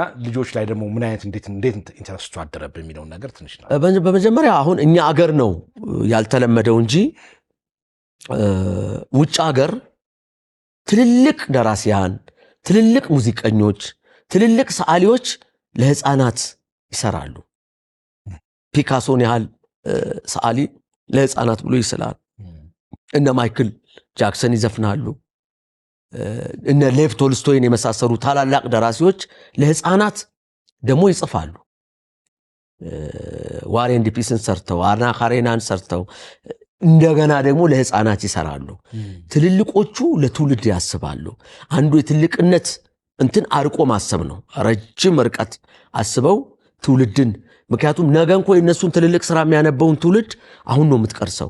ይሄኛው ከተበላሸ አና ካሬናንም የሚያነብ አይኖርም፣ ዋር ኤንድ ፒስንም የሚያነብ አይኖርም። ከስር ነው መሰራት ያለበት። ስለዚህ ይሰራሉ ትውልድ ላይ። ምንድነው መነሻ ልመጣልህ ነው። እኛ ሀገር ብዙ እሱ ስላልተለመደ ነው የጎላው። እኛ ሀገርም እንደዚህ አይነት አርቀው የሚያስቡ ሰዎች አሉ። ከግርማይ ጃንሆይ ጀምሮ ግርማይ ጃንሆይ ህፃናት ላይ እንዲሰራ ብዙ ጥረት ያደርጋሉ። እኔ አሁን ከ70 እና ከ80 ዓመት በፊት በግርማይ ጃንሆይ አነሳሽነት የተጻፉ ደራሲዎች የሰሯቸው የህፃናት መጽሐፍት እኔ ጋር አሉ። እነ ከበደ ሚካኤልን የሚከታተሏቸው ህፃናት ላይ እንዲሰሩ ነው። እና ሐዲስ ዓለማየሁ እዛ ላይ ይሰራሉ ትልልቆቹ። እና እኛ ሀገር ከዘፋኞች አሁን ካሉት ውስጥ ጋሻ በራ ህፃናት ላይ ይሰራል። በጣም አደንቀዋለሁ በዚህ። አሊ ቢራም ለህፃናት ብሎ ስራ ሲዘፍን አይቻለሁ። ሌሎቹ ላይ አላየሁም። ብዙ መደረግ ግን ነበረበት። እኔን ይሄን እንዳተኩር ትልቅ እንትን ያደረጉልኝ ሐዲስ ዓለማየሁ ናቸው። በ1984 ዓመተ ምህረት ወደ መጨረሻው አካባቢ ይመስለኛል እቤታቸው ስመጣ ቢሮአቸው ውስጥ ታች ጋር መደርደሪያ አለ። መጽሐፎች ከላይ ያሉ፣ የታችኛው መደርደሪያ ላይ በታይፕ የተመቱ የተጠረዙ የሚቀመጡበት ነው። እዛሽ ጋር ቁጢጥ ብለው ሲፈልጉ ደረስኩ። አባባ ሐዲስ ምን እየፈለጉ ነው አልኳቸው። አንድ ስክሪፕት ጠፍቶብኝ ነው። ምንድን ነው? የተረት ተረት የመሰረት የሚለው የህፃናት መጽሐፍ ድሮ፣ እሱን ድጋሚ ላሳተመው ብዬ ስክሪፕቱን እየፈለግኩ ነው ሲሉኝ፣ እንዴ በዚያን ወቅት ደግሞ ፍቅር እስከ መቃብር የለም ገበያ ላይ። እና አባባ ሐዲስ ፍቅር እስከ መቃብር እኮ ገበያ ላይ የለም፣ ቢገኝ እንኳ በውድ ዋጋ ነው የሚሸጠው። አሁን መታተም ያለበት እኮ ፍቅር እስከ መቃብር ነው አልኳቸው። አይደለም አይደለም፣ የብሔር ፖለቲካ በጣም እንደዚህ በተለጠጠ መልኩ፣ እንደዚህ በሚያስፈራ መልኩ እየመጣ ነው። እንደዚህ በሚሆንበት ጊዜ ትውልዱ ሞራል ያጣል። የሚሰማው አንተ እንዲያደረከኝ፣ አንተ እንዲያደረከኝ፣ እንዲሆነ እንዲያሆነ ነው። የጋራ ባህል፣ የጋራ ኢትዮጵያን ያቆመችው የጋራ ስነ ምግባር፣ የጋራ ትውፊት፣ የጋራ ነገር እየሞተ ይመጣል። ስለዚህ ትውልዱ ላይ ቢቻል በሁሉም ቋንቋ መጻፍ አለበት፣ ህፃናት ላይ መሰራት አለበት። እኛ ደግሞ እንዲሁ ባለን በቻለው መስራት ስላለብን አሁን መቅደም ያለበት እሱ ነው። ህፃናት ላይ የማትሰራ አገር ትፈርሳለች አሉኝ ቃል በቃል። ስለዚህ እዚህ ላይ ነው እኔ ያኔ ገና 10ዎቼንም አልጨረስኩም ካልተሳሳትኩ። 20 አልሞላኝም እና ብዙ አልተዋጠልኝም አልመሰለኝም። እሳቸው ከሞቱ በኋላ ከ15 እንደዚህ ዓመት በኋላ ያ የተፈራው እሳቸው የፈሩት ትውልድ መጣ። ያለምንም በቀላሉ መስጊድ የሚያቃጥል፣ በቀላሉ ቤተክርስቲያን የሚያቃጥል፣ በቀላሉ ህፃናት የሚፈጅ አስደንጋጭ ትውልድ መጣ። ያ የግብረ ገብ ትምህርት አለመኖር ክፍተት ያኔ ታየኝ። ምን እንዳሉ ገባኝ። ከዚያ ተጸጸትኩ። ለራሴ ቃል ገባው ከመሰራቸው ትልልቅ ስራዎች ጎን ህፃናት ላይ መስራት አለብኝ። ማገኛቸውንም ደራሲዎች ምነግረው እሱን ነው፣ ህፃናት ላይ እንዲሰሩ ነው። በየትምህርት ቤቱ አሁን እጠራለሁ፣ ሁሌም እናገራለሁ። ጥሩኝ፣ በነፃ ነው የምመጣው ነው ምለው። በነፃ ነው በየትምህርት ቤቱ ምን አንዳንድ ትምህርት ቤት ገንዘብ አቅም ስላላቸው ገንዘብ ሲመድቡልኝ አልቀበልም።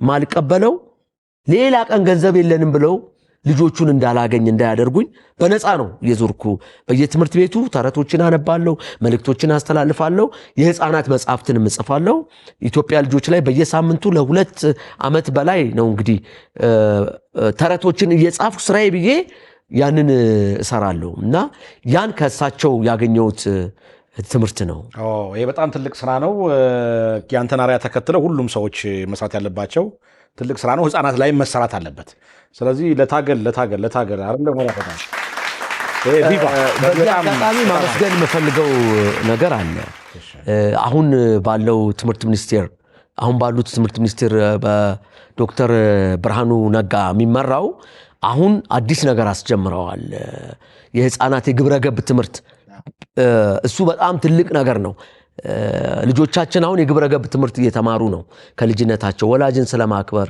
ቤተሰብን ስለማክበር ስለመደማመጥ ስለ ሀገር ፍቅር እንዲህ አይነት ትምህርት ተጀምሯልና ምናልባት ቅድም ለኔ እንደተጨበጨበው ቢጨበጨብላቸው ይሄ ትልቅ ነገር ነው እና ማመስገን ስላለብኝ ትምህርት ሚኒስቴርን ይሄን ነገር ስላስጀመርክልን እናመሰግናለን ለማለት ነው ይሄ እኔም በጣም የሚሰማኝ ነገር ነው ህፃናት ላይ መስራት አለብን ልጆች ላይ መስራት አለብን በተለይ ይሄ ግብረ ገብነት ትምህርትን መጠናከር አለበት ብዬ ነው ማስበው ይሄ ከተሰራ ጥሩ ትውልድ ከተወሰነ ጊዜ በኋላ እናገኛለን ብዬ አስባለሁ ስለዚህ እዚህ ላይ እንበርታ ልክ ነው ታገር እስቲ ወደ እኔ ደማቅ ሰዎች እንምጣ በጣም ጎምቱ 5 ሰዎች ነው የጻፍከው ምን እንዴት አሰብካቸው እነዚህ ሰዎች በጣም ትልቅ ሰዎች ናቸው እንዴት መረጥካቸው ከጓደኞች ጋር ከስነ ጽሁፍ ሰዎች ጋር ታወራለህ እና እንዳለ ጌታ ከበደ የሚለው አለ አንተ የዛኛው ትውልድና የዚህኛው ትውልድ ድልድይ ነህ ከኛም ጋር ነህ እነኛንም ታውቃቸዋለህ እስቲ ንገረን ይለኛል ሌሎቹም ይሉኛል እኔም እነግራቸዋለሁ ባልባልም ትዝ ሲለኝ አባባ አዲስ ቤት እንዲሆነ ስብሐት ጋር እንዲሆነ አውግቸው ጋር እንዲሆነ እና እንደው እነኚህ ነገሮች ተሰብስበው ቢጻፉ የሚል ነገር ሁሌ ይመጣል እኔ አንድ ነገር ስጽፍ የሆነ ሙሉ መልኩ ሙሉ ስዕሉ እነኚህን 5 ሰዎች ምን ብዬ ነው መሰበስባቸው አንድ መጽሐፍ ለማድረግ የት ጋር እንደሚገናኙ ብዙ እስኪመጣልኝ ጊዜ ወስጃለሁ እና አንድ ነገር ገባኝ ያ የገባኝ ነገር 2 ጽንፍ ተፈጠረ ለሰው ብቻ እየኖረ ለራሱ ሳይኖር ያለፈ ትውልድ አለ ለራሱ ሳይኖር ከ60ዎቹ ወዲህ የመጣ ሊሆን ይችላል ድሮም ሊኖር ይችላል እኔ ስላልነበርኩ ያ ትውልድ አለ የዚህ ተቃራኒ የሆነ ትምህርቶች ደግሞ አሁን በጣም እየመጡ ነው ማንንም አትስማ ራስህን ብቻ ሁን የራስህን መንገድ ሂድ የሌላው አያገባህም የሚል ደግሞ ሌላ ነገር መጣ ውስጥህን ብቻ ተመልከት የሚልና አሁን እነኚህ 5 ሰዎች ሁለቱንም ያሟሉ ናቸው ራሳቸውን ሆነዋል ደሞም ለሌሎች ኖረዋል ሁለቱ እንደማይጋጩ የሚያሳዩ ሰዎች ናቸው በዚህ መጽሐፍ ላይ የተመረጡት በዚህ መግቢያውም ላይ ጠቅሻለሁ እንዲህ መኖር ይቻላል ራስን ስለሆንክ ሌላውን አትርሳ ራስን ሆኖ ለሌሎች መኖር ለአገር መኖር ለህዝብ መኖር ይቻላል አያገባኝም እኔ ለአገር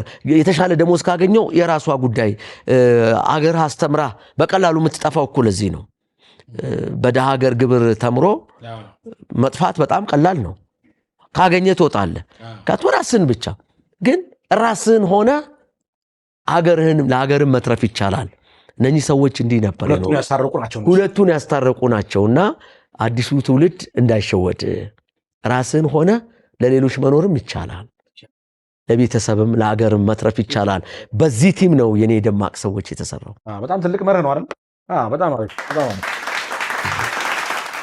ያው እነሱ 5ቱን ታውቃቸዋለህ አንተ እና ቤታቸው ስትሄድ አብዛኛው የምታወጉትን ያው ይጻፍከው ሁለቱ አንድ ቢሮ ነበርን ለ3 ለ4 ዓመታት አውግቸው ተረፈና ሙልጌታ ተስፋዬ ቤትም እንገናኛለን አልፎ አልፎ ግን የቢሮ የሥራ ባልደረባ የነበሩ ደበበ ሰይፉ ቤቱ ነው በጣም መላለሰው ቤቱም ቢሮም 3 ቦታ ነው ደበበን ማቀው ደራሲያ ማህበር ቢሮ መጣለው አዲስ አበባ ዩኒቨርሲቲ ይመጣለው ቢሮ እንደገና ደግሞ ቤቱ ውላለሁ። በዚያ ውስጥ የማቀውን ደበበ ነው፣ ሰብአዊውን ደበበ፣ ሰውየው ደበበን ሁሉንም ስታይ ስለ ስራቸው ብዙ ሀያሲያን ብዙ ሊጽፉ ይችላሉ። ግን እንደ ሰው ምን አይነት ሰዎች ናቸው? እዛ ውስጥ ያለው ፐርሰናሊቲያቸው እዛ ውስጥ ያለው ትልቅ ፐርሰናሊቲያቸው ነው ለትልቅ ነገር ያበቃቸውና እሱን ለማሳየት ነው የተጻፈው። ስለ ሰዎቹ በኋላ ልምጣና በተለይ የኔ ደማቅ ሰዎች የሚለው ስያሜ አንድ የዩቲዩብ ቻናል አለህ የኔ ደማቅ ሰዎች የሚል እና የዩቲዩብህን ስፈትሸው ከሌላው ዩቲዩብ ቻናል ለየት አለብኝ። ኮሜንት ሴክሽን የለውም እና ትልልቅ ሰዎች ታሪክ በጣም በሚያምር ሁኔታ ልቦለድ እንደ ልቦለድ ትረካ አይነት ተተርኮ እየሰማው ነበርና ለየት ያደረከው ለምንድን ነው? ኮመንት ሴክሽን የለውም። ብዙ ሰዎች ስለ የኔ ደማቅ የሚለው ዩቲዩብ ቻናል ይታወቃሉ የሚለው ስለ ዩቲዩብ ቻናል ምንድነው መሰለ አሁን የዩቲዩብ ውስጥ ኮሜንት ዘግተህ ብዙ ህዝብ እኮ ልታገኝ አትችልም። ምክንያቱም ሰዎች እንደው ምን ይላሉ የሆነ ነገር ሲቀርብ ቶሎ ብለው ኮሜንት ውስጥ ገብቶ ዲስከስ ያደርጉበታል። ብዙ አስደናቂ ሰዎች ይመጣሉ። አሁን ዲስከሽን ውስጥ ብዙ ሐሳቦች ይነሳሉ፣ ብዙ ነገር ይነሳል። እኔ መስራት የፈለኩት በዩቲዩብ ላይ መጀመሪያ ሰነድ ማስቀመጥ ነው የመጀመሪያው ታርጌቴ። ለምሳሌ የኢሰፓ ከፍተኛ ባለስልጣኖችን ሳቀርብ ወይ ሌሎችን እኔ ጋር ያሉት ውስታዎችን ሳቀርብ ወይ የኮሎኔል መንግስቱ ኃይለ ማርያምን ልጅ እንግዳ አድርጌ ሳቀርብ ሰነዶች ነው ማስቀምጠው። የመጀመሪያው ስራዬ ስለ ኢሰፓ ብዙ ነገር ሰምተ ይሆናል። ሰዎቹ ግን ሰብአዊ ፐርሰናሊቲያቸው ምንድነው ተብሎ አያውቅም። ስለ ኮሎኔል መንግስቱ ብዙ ሰምተ ይሆናል። ሰውየው ባልየው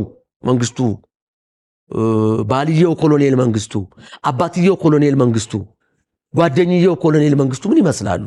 እንደዚህ ያለው ትዳራቸው የከፍተኛ ባለስልጣኖች ሌተናል ጄኔራል ሐዲስ ተድላ እንደ ባል ምንድናቸው?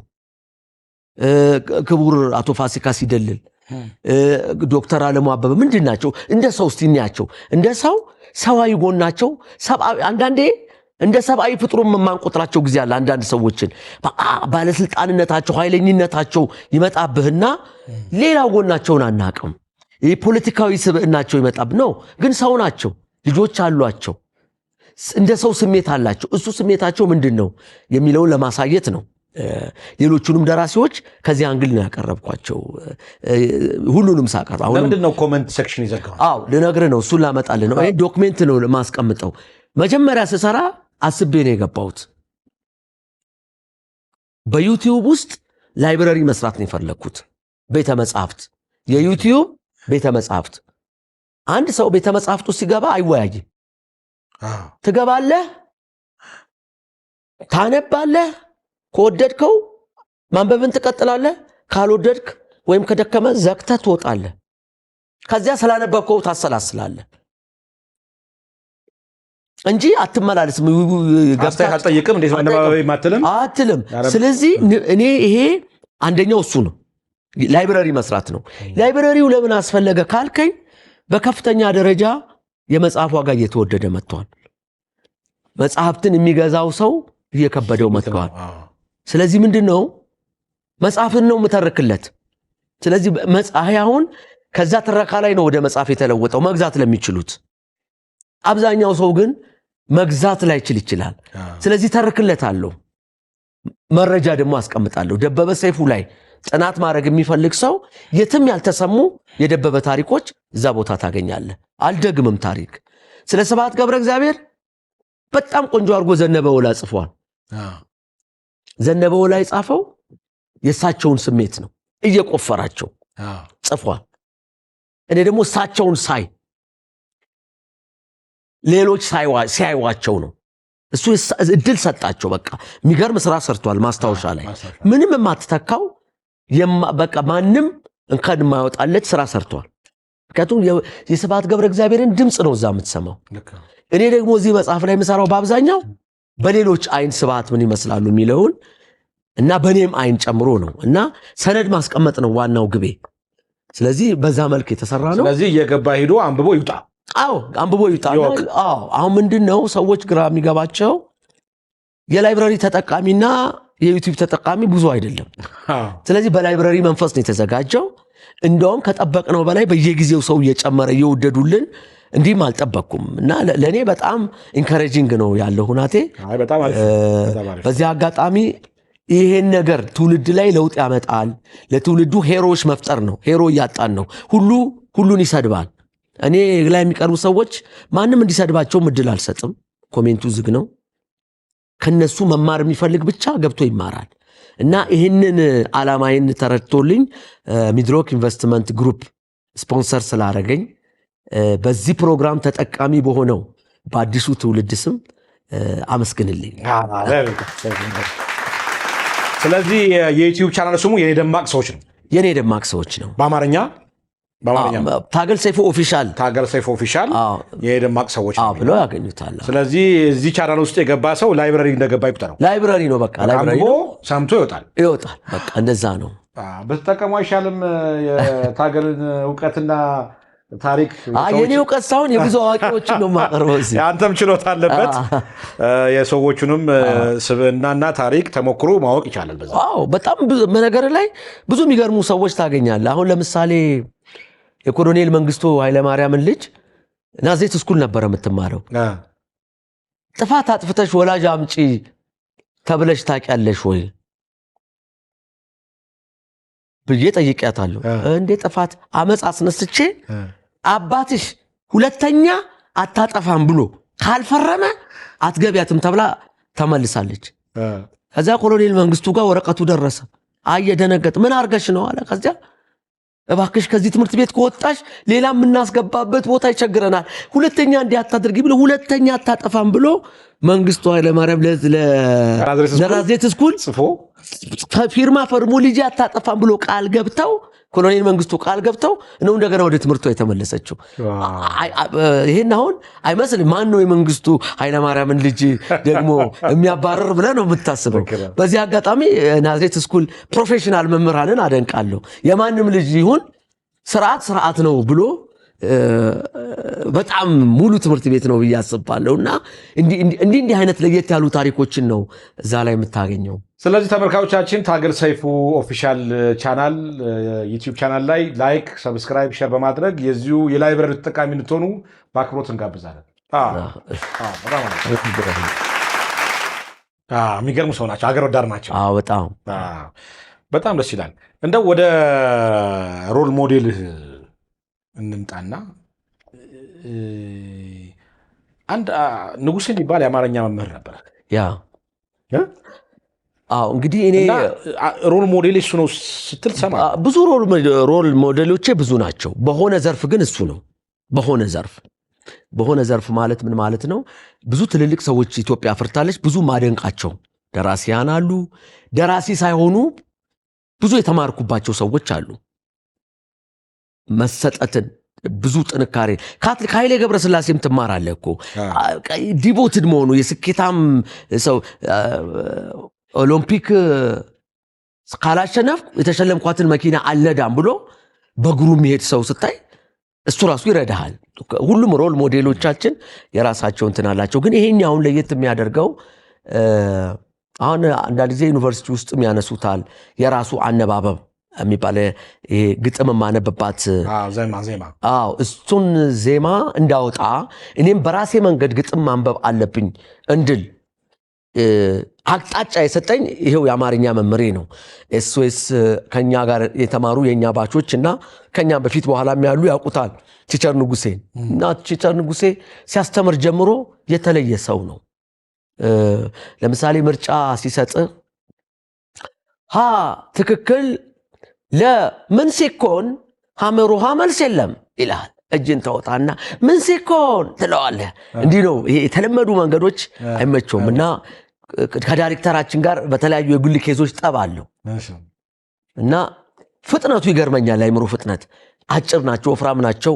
በመስኮታችን በኩል እሳቸው እያለፉ እሱ እያስተማረ ከሆነ በዚያ ፍጥነት እንዴት እንደሚመጣለን ካሳሁን ብሎ ይጀምራል። በመስኮት ብቅ እንዲያዩት እኮ ነው። ካሳሁን ከሆዱ ገፋ ከቁመቱ አጠር ያለ ነው። በዚህ አረፍተ ነገር ውስጥ ጥገኛ ሐረግ ተሳቢ ብሎ ነው የሚጀምረው። ምንም ሊያደርጉት አይችሉም። እንዲህ አይነት ሰው ነው። የራሱ መንገድ ያለው ሰው ነው። ሲያስተምርም ተማሪ ሁሉ የሚወደው ነው እና ግጥም ሲያነብ ደግሞ የራሱ ስታይል ነው ያለው። እንዴት ነበር? እኔ በራሴ መንገድ ነው ግጥም ማነበው፣ ማንንም አልከተልም ይልና ይጀምራል። ለሀገር መሞቱን በጣሙን ያኮራል፣ ታሪክም ሰፊ ነው ሲዘከር ይኖራል ይላል። ወታደር ሲዋጋ በዱር በገደሉ የጦር አዛዦችም ግፋ በለው ሲሉ ነው የሚለውና እንዲህ ሲነበብ እኔ አይቼ አላቅም። ቲቸር እንዴት አይነት አነባበብ! ይሄ እኔ ስታይል ነው። ገጣሚ የራሱ የአነባበብ ስታይል ሊኖረው ይገባል ይላል እና እንዲህ አይነት ሰው ነው እና ያ ለእኔ ረድቶኛል። በኋላም ልክ እንደሱ አይነት ሰው ነበረ ለገዳዲ ሬዲዮ ጣቢያ ሞገስ ሞላ የሚባል አሁን የለም፣ ሲያነብ እንደዛው ነው። ለገዳዲ በሰማይ ሰማይ ሰማ ያት ምናምን እያለ ሌላ ዓለም ውስጥ ነው ይዞ የሚሄደው። ያን ጊዜ እንዲህ በራሳቸው መንገድ የሚያነቡ ብዙ አሉ እና ከሱ በኋላ እነሱን አይቻል አለቃም ባቆም አሉ። ለምሳሌ ሬዲዮ ላይ ያነቡ ነበር እሳቸው ደግሞ የራሳቸው እያነበቡ ነውና አይቅኔ ይላል የራሳቸውን ግጥም ይደገማል ይሉና እዛው እየደገሙ ነው የሚያነቡትና እንደዚህ ያን ዘመን የተለያየ ስታይል ያላቸው ሰዎች አሉ። ከዚያ ደግሞ የነ ገብረ ክርስቶስን በካሴት እንሰማለን። ገብረ ክርስቶስ ደግሞ ስዕል ነው የሚያሳይ። ለምሳሌ እንደ ቢራቢሮ ሲል የቢራቢሮዋን ክንፍ እንድታይ አድርጎ ነው የሚያነበው። ወይ ደግሞ ከበረው ተረም የሚል ድምፅ አነባበብ ውስጥ ያንን ታያለና ያን የነበረው እንደዛ አይነት ትውልድ ስለነበር እኔማ የራሴን መንገድ መፍጠር አለብኝ የሚለውን ንጉሴ ጀመረው። አለቃም ባቆምና ሞገስ ሞላ ተከተሉ። የገብረ ክርስቶስን ቢራቢሮ ሰማው፣ ከበሮ የሚለውን ግጥሙን ሰማው። እነኚህ ግጥምህ ላይ ብቻ ሳይሆን ንባብህም ላይ እንድትጨነቅ የራስህ ስለዚህ የራስን ያነባብ ስልት አመጣ። የራሴን እንዲይዝ ብዙዎች የራሴ የሚሉት በዛ መንገድ እንዳቀርብ ትልቅ አስተዋጽኦ አድርገዋል። ትንሽ አንድ አንቀጽ በራስ ዜማ በልልና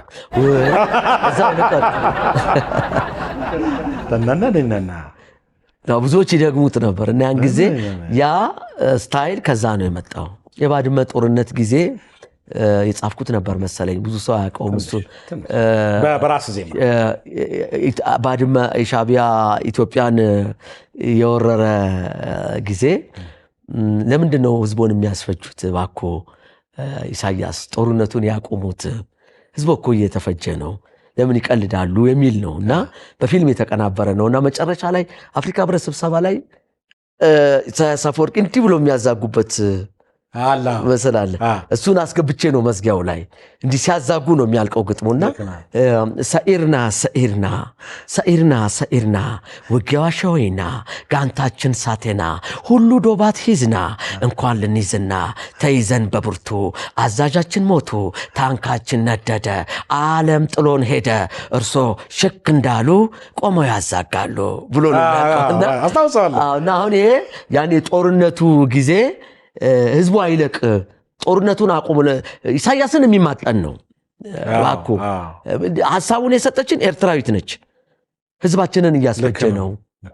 ትግርኛውን ራሱ እሷ ነች የሰጠችን። ሰኢርና ጋንታችን ሳተና ሁሉ ዶባት ሂዝና ሰኢር እሷ ነች የሰጠችኝ። እናሸንፋለን ማለት ነው እና እባክህ ጻፍ። በጣም የእሷን ፔን ነው የጻፍኩት እና ህዝባችንን እያስፈጀ ነው ይሄ ሰውዬ ስትለኝ መንግስት አዞኝ አይደለም ኤርትራዊ አዞኝ ነው። እሷ በጣም ጭንቀቷ ተሰምቶኝ የጻፍኩት ግጥም ነው። በጣም አሪፍ ግጥም። ወቅታዊ ጉዳዩ በፍጥነት ደግሞ የጻፍከው በጣም እያለቀሰች ነበር የነገረችኝ እና ፔኗ ተሰማኝ እና የፊልም አመጣችልኝ። የነደዱ ታንካችን ነደደ ዓለም ጥሎን ሄደ የተቃጠሉ የኤርትራውያን ወታደሮች አስክሬን ያለበት ፊልም ይውል። ይህንን ለምን አትጽፍም አንተ? ይህን ሰውዬ ተው በለው አለችኝና በሷ እንትን ነው የሰራሁት። እንደው አሁን እንግዲህ በጣም ከአንጋፋ ሰው ጋር ነው እያወራሁት እና በጣም ብዙ ነገሮች ጽፈሃል። በጣም የሚገራርሙ እይታዎች የጻፍከውና አንዳንድ ጊዜ ሳስብ የታገል ሰይፉ የህይወት ፍልስፍና ምንድን ነው? ምንድን ነው ፍልስፍና? ባጭሩ የህይወት ፍልስፍና እኔ ሁልጊዜ ባለኝ ነገር ላይ በትጋት መስራት ወዳለሁ። ምን ብዬ ልግለጽ? በጣም እንግዲህ ፍልስፍናን በተለያዩ ቦታዎች ጋር የምጠቀመው ፍልስፍና የተለያየ ስለሆነ ነው። በምድር ላይ እኔ ስኖር ለልጆቼ እና ለትውልድ የተሻለ ዘመን ባለኛ፣ ምክንያቱም የምንኖረው የፈራረሰች ሀገር ላይ ነው። ስለዚህ አሁን ከማየው የተሻለ ዓለም ተፈጥሮ ማየት ነው የምፈልገው። ለዛ የቻልኩትን ነገር ማድረግ ነው የምፈልገው። እንግዲህ ፍልስፍና በጓደኝነት ጋር ሌላ ፍልስፍና አለኝ። በትዳር ላይ ህይወትን የማይበት ምናምን አለ። አሁን የምነግርህ ከስራ አኳያ ብቻ ነው። መርህ ሰው እንደዚህ ሆኖ ማለፍ አለበት ብለህ? አዎ፣ እኔ ለሌሎች ኖሮ ማለፍን ነው መርህ ብዬ የማየው። ለእኔ ህይወት ማለት ገንዘብ ማግኘት፣ ገንዘብ መሰብሰብ አይደለም። ከሌሎች ህይወት ላይ እንቅፋትን ማሰጎድ፣ ጨለማን ማግፈፍ ከቻልኩ እንደ ኖርኩ ቆጥራለሁ። የኔ የህይወት መርህ እሱ ነው። በህይወት ምን ያስደስታል? መጸለይ፣ ጸሎት ወዳለሁ። ቃል ማንበብ ወዳለሁ። ስፒሪቹዋል ነገር ወዳለሁ። ከዚያ ውጭ መጽሐፍ ቅዱስ ማንበብ ወዳለሁ። ሙዚቃ፣ ሲምፎኒዎች መስማት ወዳለሁ። ስለ ሀገሬ መልካም ነገር መስማት ወዳለሁ። በጣም የምረበሸው አገራዊ ነገር ጋር በዘመኔ በኑሮ የተረብሼ አላቅም። በህይወቴ ውስጥ ብዙ ነገር ሊጎል ይችላል። በጣም የሚረብሸኝ ነገር አገራዊ ነገር ያውከኛል። ትውልዱ ላይ፣ አዲሱ ትውልድ ላይ አስፈሪ ነገር ሳይ እረበሻለሁ። መልካም ነገር ሳይ እደሰታለሁ። ምክንያቱም ለልጆችህ ፎቅ ሰርተ ብታወርስ የሚዘርፍ ጠብቆ የሚዘርፋቸው ትውልድ ከተፈጠረ ትርጉም የለውም እና በዘመኔ ሁሉ የሚያስደስተኝ ትውልዱ ላይ፣ ሀገሬ ላይ የተሻለ ብርሃን የሚያመጣ ነገር ካየው እደሰታለሁ፣ ካላየው አዝናለሁ። እሺ፣ ስንተኛ መንጃ ፈቃድ አለህ? እንግዲህ ይኸውልህ መንጃ ፈቃድ ለማውጣት ሄድኩ። የመጨረሻውን ፈተናዎች ሁሉ በሚያስደንቁ ናቴ እንትን አለፍኩ። ማለት ትምህርቱንም ጨረሱ እና ከትምህርቱን ከጨረሱ ሰዎች ከፍተኛ ውጤት ነበረኝ። መኪና ስነዳ ድሮ የምነዳ ነው የምመስለው። ግን አንድ ነገር ተፈጠረ። በሚቀጥለው ቀን በቃ በጥሰው ከሚያልፉት፣ ምክንያቱም መሰናክሉም ለምን ጎበዝ ስለነበርኩ ነገ ሄጄ መንጃ ፈቃዱን ፕሮሰስ ለመጀመር ዛሬ መጨረሻውን እየነዳሁ ያለ እንግዲህ እኔ መንገድ ላይ ሲሄድ እያየሁ ታገል ካላልከኝ እያየሁ አላይህም። እንዲህ አይነት ችግር አለብኝ እና አንዳንድ ሰው ትቢት ሊመስለው ይችላል። እኔ ግን ቶሎ አላስታውስም። እማቀውንም ሰው ማለት ነው። ሌላ ሀሳቡ ሲሆን አይኔ በሙሉ ወደ ውስጥ ነው የሚገባው እና ወደ ውጭ አይ እንዲህ ተገልጦ ወደ ውስጥ እና ማ ይመስላለሁ አላይም። አንዴ በሲኖ ትራኮች ምናምን መሃል እነዳለሁ። ሚኒባስ ነው። አስተማሪ ከጎኔ ቁጭ ብለዋል እና ድንገት አንተ ነህ እኔ ነኝ የምነዳው አልኩት። የት ነበርኩ? ሌላ ዓለም ውስጥ ነኝ። መኪናው እየሄደ ነው። ደነገጥኩ፣ እሱም ደነገጠ። እንዲህ ሌላ ጊዜ ሆነ ታውቃለህ? አዎ ብዙ ጊዜ በመንገድ ላይ ጭልጥ ብዬ እሄዳለሁ። ይሄ በጣም አደገኛ ነው አለ እና እኔም አሰብኩበት። እኔ መኪና ባልነዳ በኢትዮጵያ ውስጥ ከሚደርሱ አደጋዎች የተወሰኑትን በመቀነስ የበኩሌን አስተዋጽኦ እንዳደረግኩ ነው የሚቆጠረው ብዬ ከዚያ ጊዜ በኋላ ባለቤቴ ነች እኔ አልነዳም። መኪና ተትራ ምን ያህል ዓመት ሆነ መኪና መንዳት? ምንም አልነዳም። በቃ ያኔ አቆምኩ ነው አልኩኝ። አልሄድም አልኩ። በቃ ስለዚህ ሀገር ሰይፉ መኪና አይነዳም። መቼም ልነዳ አልችልም። ምክንያቱም አደጋ ለመቀነስ ስል ነው። ሀገር ሰይፉ መኪና አይነዳም። አዎ፣ ግን ደራሲዎች እኮ ለመንዳትም ይቸገራሉ። ምክንያቱም በሀሳብ ውስጥ በሀሳብ የሚሄድ ሰው ጥሩ አይደለም። መብራት ልጥስ እችላለሁ፣ ማት ነገር ላደርግ እችላለሁ እና አይ ቲንክ ብዙ ሰው ያመሰግነኛል አደጋ ስለምቀንስ። ሌላ ጥያቄ፣ ሌላ ስራ ሰርተህ ተከፍሎ ያውቃል? ምን ማለት ነው ሌላ ስራ? ያው እንግዲህ አንተ ደራሲ ነህ። ከደራሲነት ውጭ ሌላ ስራ ሰርተህ ክፍያ አግኝተህ ታውቃለህ? እንግዲህ እኔ ገንዘብ እኔ ቤት በተለያዩ መልኮች በሩን ያንኳኳል በራሱ መጠን። በጋዜጠኝነት ዋናው ደሞዝተኛ ነበርኩ ከ15 ከ20 ዓመት በላይ ስሜን ሳላወጣ እንዳልኩ። ጋዜጠኝነትም ነው፣ የጥበብ ስራ ነው። የተለየ ነገር ነው የምትለው? ከሙያ ውጭ ምን ለምሳሌ የጉልበት ስራ ሰርተህ ሊሆን ይችላል። አይ ጉልበት ስትሰራ ያልተለመዱ ነገሮች ከአንተ ከሙያ ውጭ አንድ ጊዜ አጋጠመኝ አለ። ስም አውጣ ተብዬ ተከፍሎኛል። አዎ ስም አውጣ ምንድን ነው? አይ አንድ ወንድማማቾች አንድ ትልቅ ህንፃ ሰሩና ያንን ህንፃ በእናታቸውና በአባታቸው ስም ሁለቱ አንድ ላይ ያለበት ስም እንዲሆን ፈለጉ እና እንከፍላለን ስም አውጣ አሉኝ። እዚያ ምንድን ነው የፈለጋችሁት? የእናታችንና የአባታችንን ስም እንዲዝልን ነው፣ ግን አልመጣልንም አሉ። ከዚያ ተከፍሎኝ አወጣውና ህንፃውን ታዋቂ ህንፃ ነው። አንዳንዴ ማስታወቂያ ላይ ራካን ህንፃ ፊት ለፊት ምናምን የሚባለው ህንፃ ያንን ራካን የሚለውን እኔ ነኝ ያወጣው። እውነት ነው?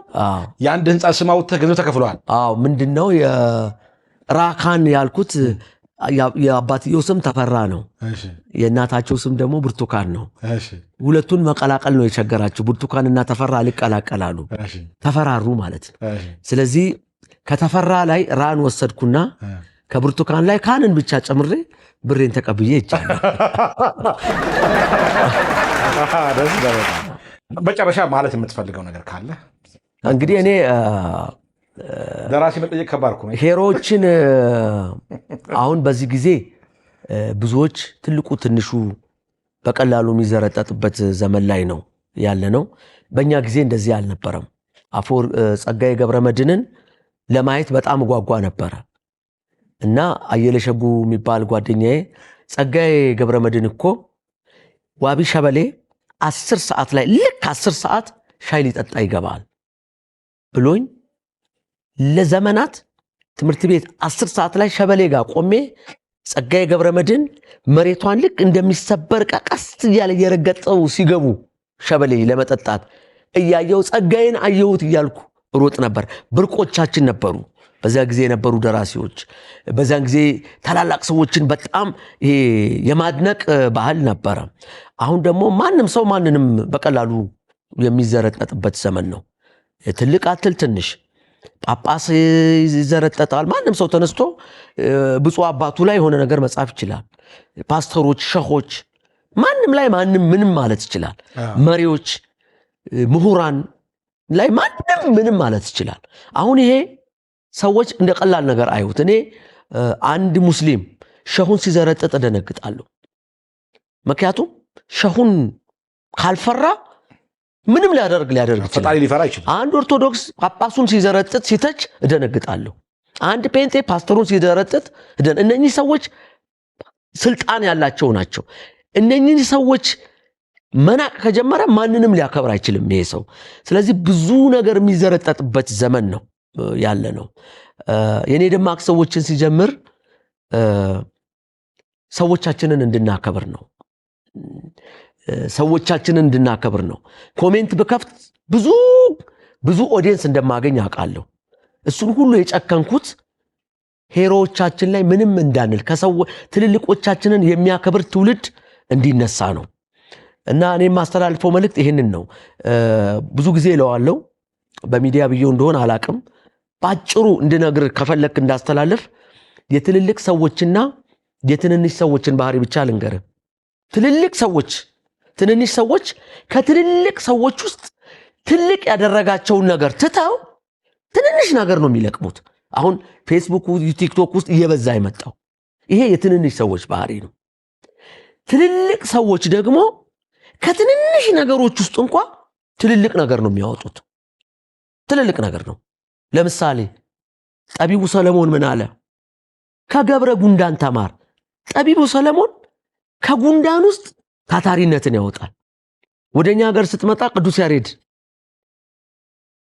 ከአንዲት ትል ተምሮ ነው ሰክሲድ ያደረገው። ያቺ ትል ስትወጣ ከትል ይማራል ትልቅ ሰው። ትንሽ ሰው ደግሞ ከትልልቅ ሰዎች ውስጥ ሰበብ ፈልገን የምናከብራቸው የሆነ ትንሽ ነገር እስክናገኝ ነው። አቤት ያቺ ትንሽ ነገር ትገኝ አለቀለ። እና ይህ አይነት አስፈሪ ጊዜ ላይ ነው ያለ ነው። ስለዚህ ትልቅ እንሁን።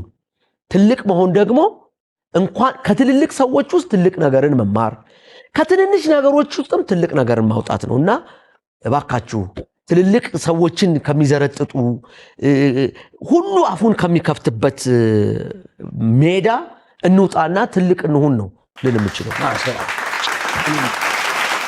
በጣም አመሰግናለሁ። በጣም ብዙ ተጫውተናል። እንግዲህ አንጋፋው ደራሲ ታገል ሰይፉ ልትመሰገን ልትሞገስ ይገባል።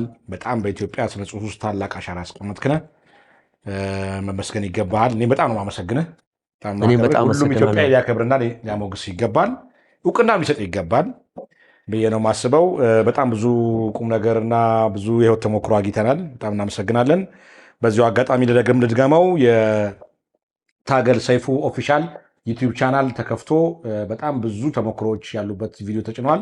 እንድትመለከቱ በአክብሮት እንጋብዛለን። የእኔ ደማቅ ሰዎችም በዚያው ኦፊሻል ቻናል ውስጥ ታገኙታላችሁ። በጣም አመሰግናለሁ ለነበረን ቆይታ። ታንክ ዩ ቬሪ ማች። ይህንን አንጋፋ ደራሲ በክብር ሸኙልኝ።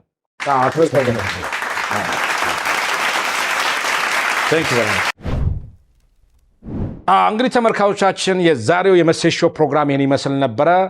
በዛሬው ፕሮግራም እንግዲህ ፈታ ዘና እንዳላችሁ ቁም ነገር እንደጨበጣችሁ ይኸው ተሞክሮ እንደጨበጣችሁ ተስፋ አድርጋለሁ። ሳምንት ደግሞ በሌሎች እንግዶች እጠብቃችኋለሁ። እስከ ሳምንት መልካም ሳምንት ይሁንላችሁ። እወዳችኋለሁ። ሰላማችሁ ይብዛ።